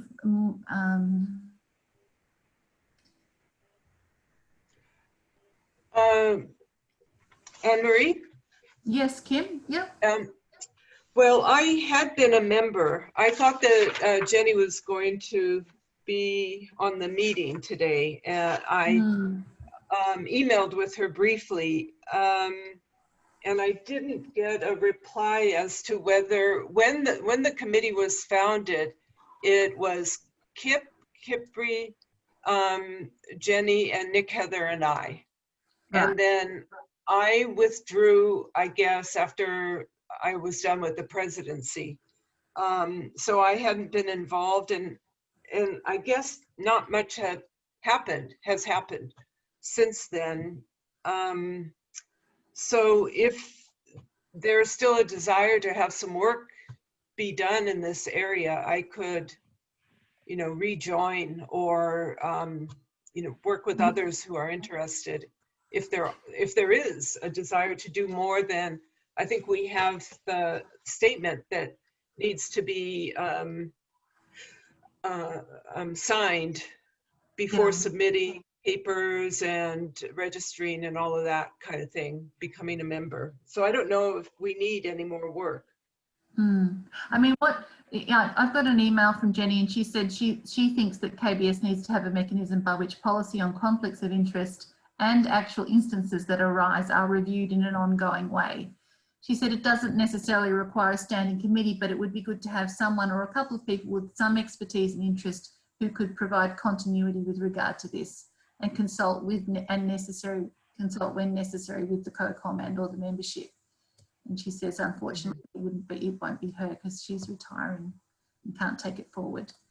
So, I mean, if you would like to, if you would agree to be one person on that committee, and perhaps we could get to one or a couple of others that might take on that role, and you could think through with that group on what the ongoing role might be. On a standby basis for when conflict of interest crises happen or something. Yeah. Sure. I can be the placeholder person, and then maybe we can get another member or two to join in.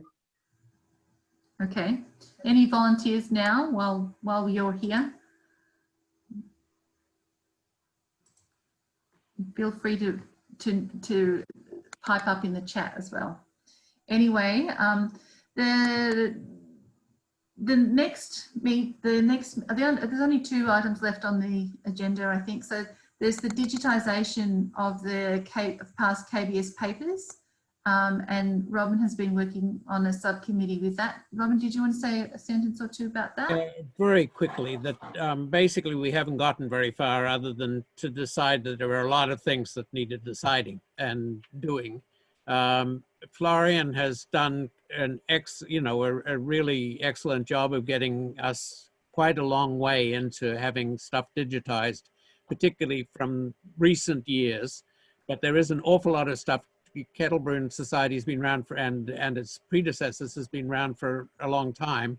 And there's an awful lot of material that we got to figure out how to get into some digitized form, ideally, which will cost some money, or and also about what we do with paper archives and so forth, which are in various places. And this is fairly urgent in the sense that there are various places, including at the Alcohol Research Group and so forth, where things have been sort of stored, and those storage places are probably not going to continue. So anyone who's interested in working on this, please write me an email and let me know. And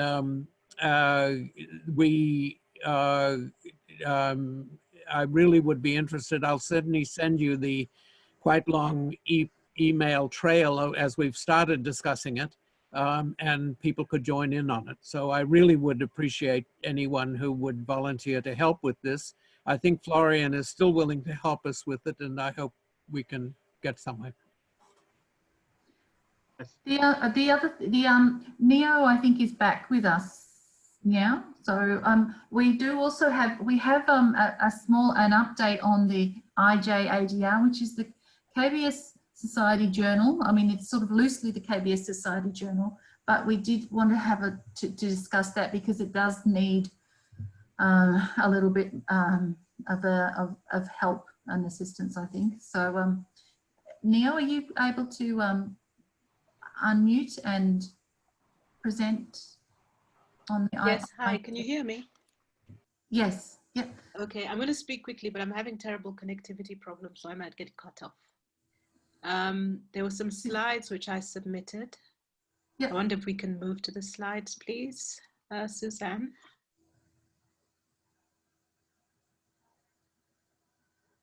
Thank you so much. So we just wanted to update everybody on what's been happening with the journal.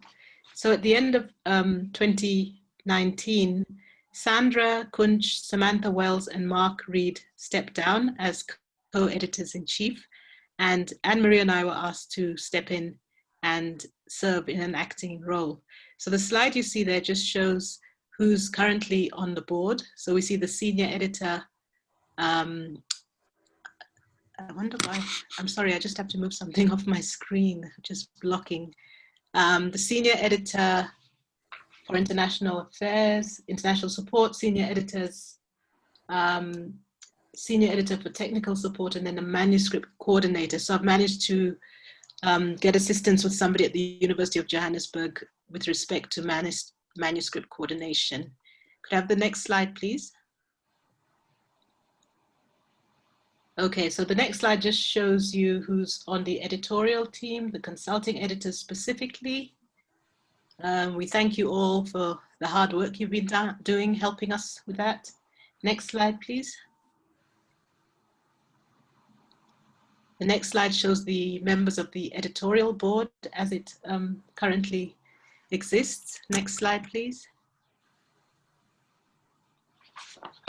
Okay, so just to give you a bit of update then on what has been achieved since we've taken over.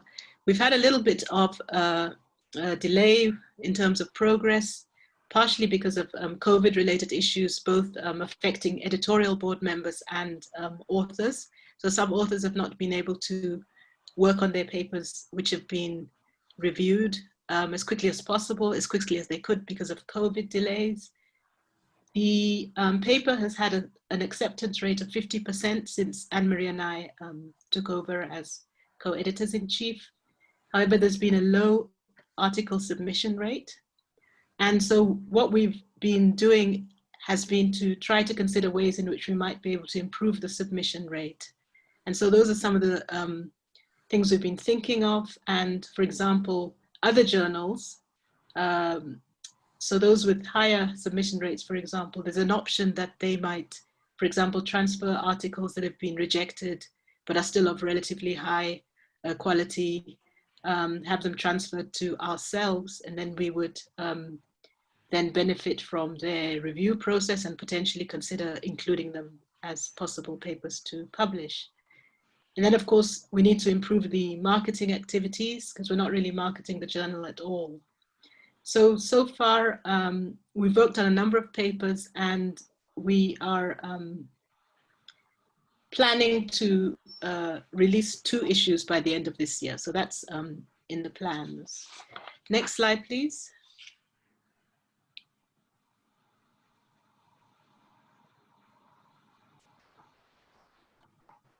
Okay, I cannot see. Am I still connected? Yes, you are. And we've got the financial sustainability of IJADR slide up. I'm sorry. Okay. Yep, we can hear you. Can you still hear me okay? Yes, you're very clear. Perhaps Anne-Marie, would you like to take over, please? Sure. But what we found is that the Manuscript Central is very expensive. It's the Scholar One fee. Can you hear me, anyone? Yes. We can, yeah. Can you, I'm just saying that the Scholar One fees are very expensive. They're exorbitant. So we need to extract ourselves from that system. In the meantime, because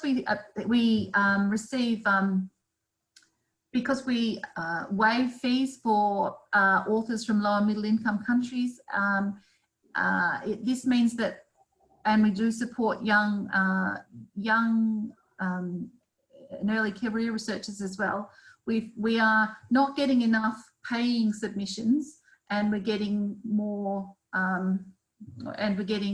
more low and middle income submissions. So, which is great because that's what our reason, our rationale. But the problem is that we are actually poor, and we're a little bit broke, and we're a little bit, we don't have quite enough funds to move through. So we're hoping once we get these 2 issues out, we will get some funds coming in. But we were wondering whether there might be, if necessary, and we are still just above water at the moment, whether there would be, whether KBS would support,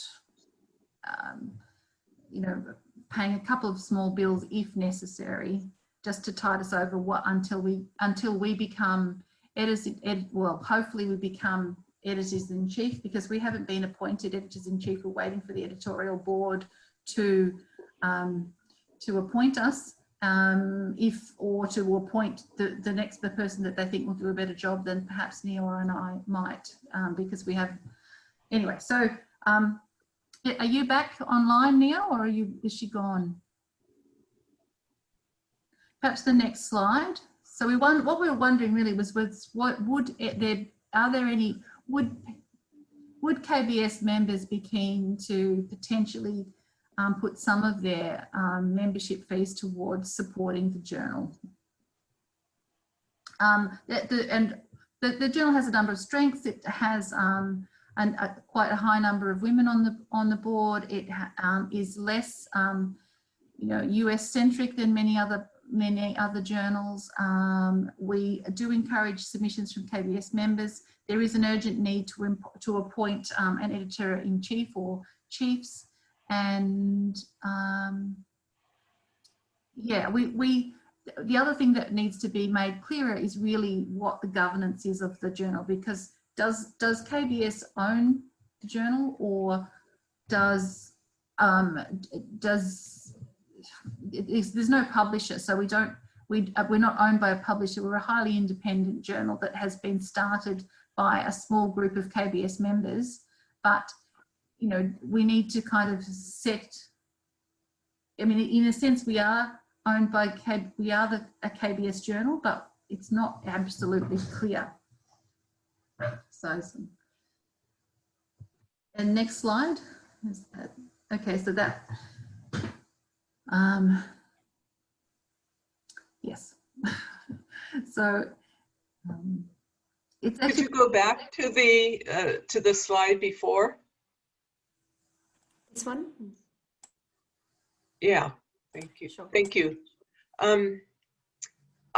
Well, I would propose or suggest maybe making contributions possible along with the KBS membership, or incorporating them in certain cases, because when you join different professional associations, sometimes the journal comes with the membership. Mm-hmm. Like with APHA, American Public Health Association, you get the journal with that. And actually addiction, at least when I was an individual, had an individual subscription, I became a member of the society. I had to be a member of the society to get the journal. Mm. I mean, I think it would be great. It would be great to get support and suggestions on how to, how we can continue. I mean, how we can continue to prosper and how we can grow the journal. And we do have every intention of sort of developing a business plan and putting that. And we've learnt a lot very quickly and have worked very hard on a large number of papers. It's just we haven't, I mean, we're about to release 2 issues, but I think once we do that, then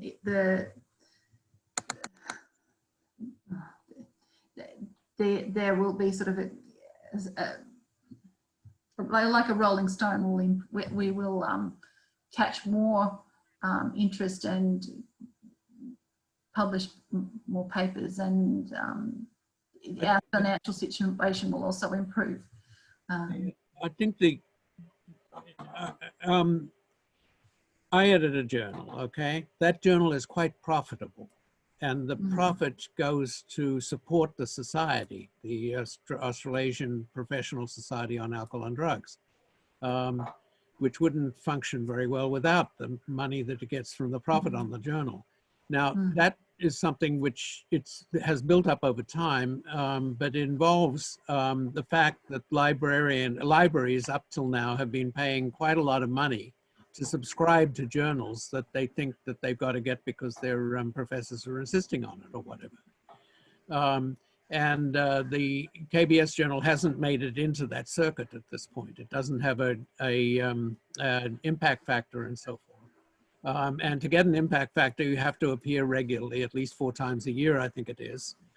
So there are ways in which, we have to figure out whether we could spend 2 or 3 years or even a little bit longer than that, getting the journal to the place where it would actually be a source of money for the society rather than otherwise, if it was clear that the journal actually belonged to the society. So I think that we need to think of it in terms of that kind of planning about how over a period of 3 or 5 years do we move it to being a regular journal that ordinary researchers would think of putting on their list to submit to, and which is appearing quite regularly. There's also the issue of open access, because a number of the ones that you're talking about, Robin, are, you paid subscriptions, sometimes that come with memberships. One possibility with KBS might be you have a 2-tiered membership that sort of encourage people to give a contribution. But given it's open access, it's not exactly like you're buying the journal with your additional membership, which is true, for SSA or OSCOD or, a number of other such organizations where you get your journal if you're a member. Well, I mean, it's something we would appreciate, perhaps even a discussion with a smaller group of people, and perhaps put to the membership in at the next meeting ways in which we might assist the journal and support the journal and move it forward. I think we should at least have resolved the appointment regarding the editor or special editors in chief within the next few months, hopefully. And yeah, we will then be in a better place to make sure that the people that are, or the person that is in charge can set about developing a business plan. Anyway, I think we really need to finish up. Is there any? Oh, I did want to also very quickly mention the fact that I wanted to thank everybody for their support for the submission that KBS as a society put into the World Health Organization, or to the implementation of the WHO Global Strategy to reduce the harmful use of alcohol not by KBS, the harmful use of alcohol. Well, the strategy was by KBS. The KBS wasn't harmfully using the alcohol. Maybe they were. Anyway, it's getting pretty late here.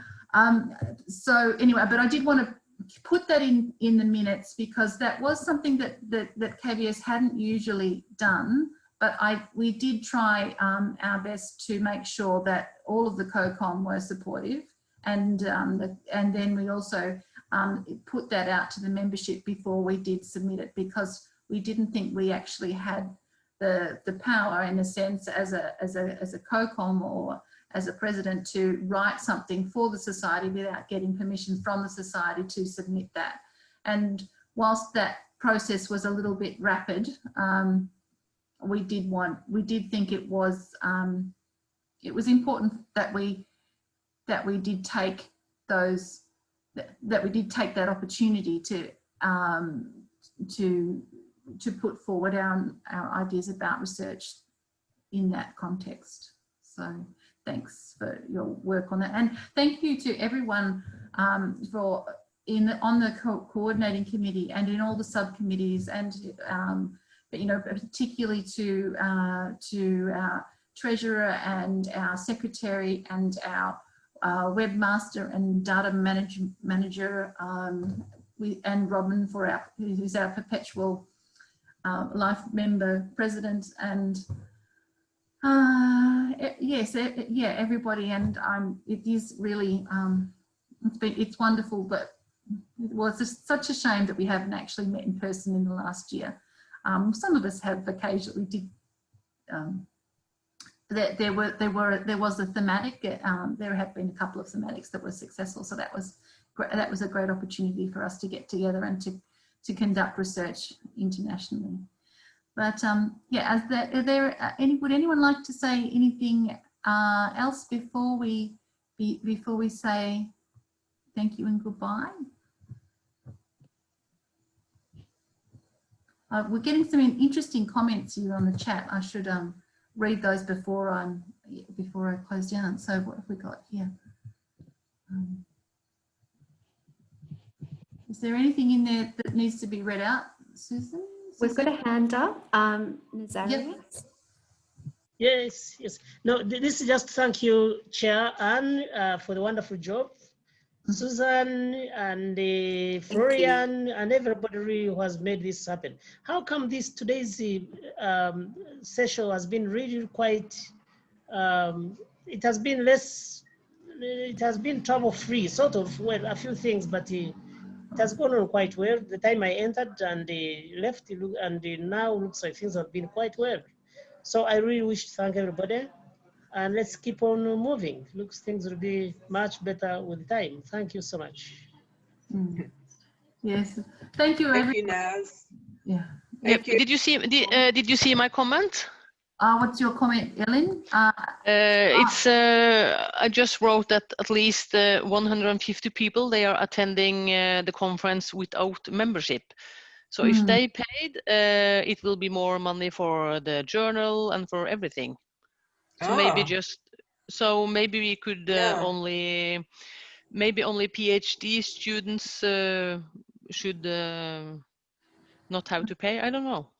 It's over half the participants are not members, not paying membership. Just a thought. If they become member, it makes less money for the organizers. Not necessarily. No, you can just add it to the fee. Yes. You know, just no problem.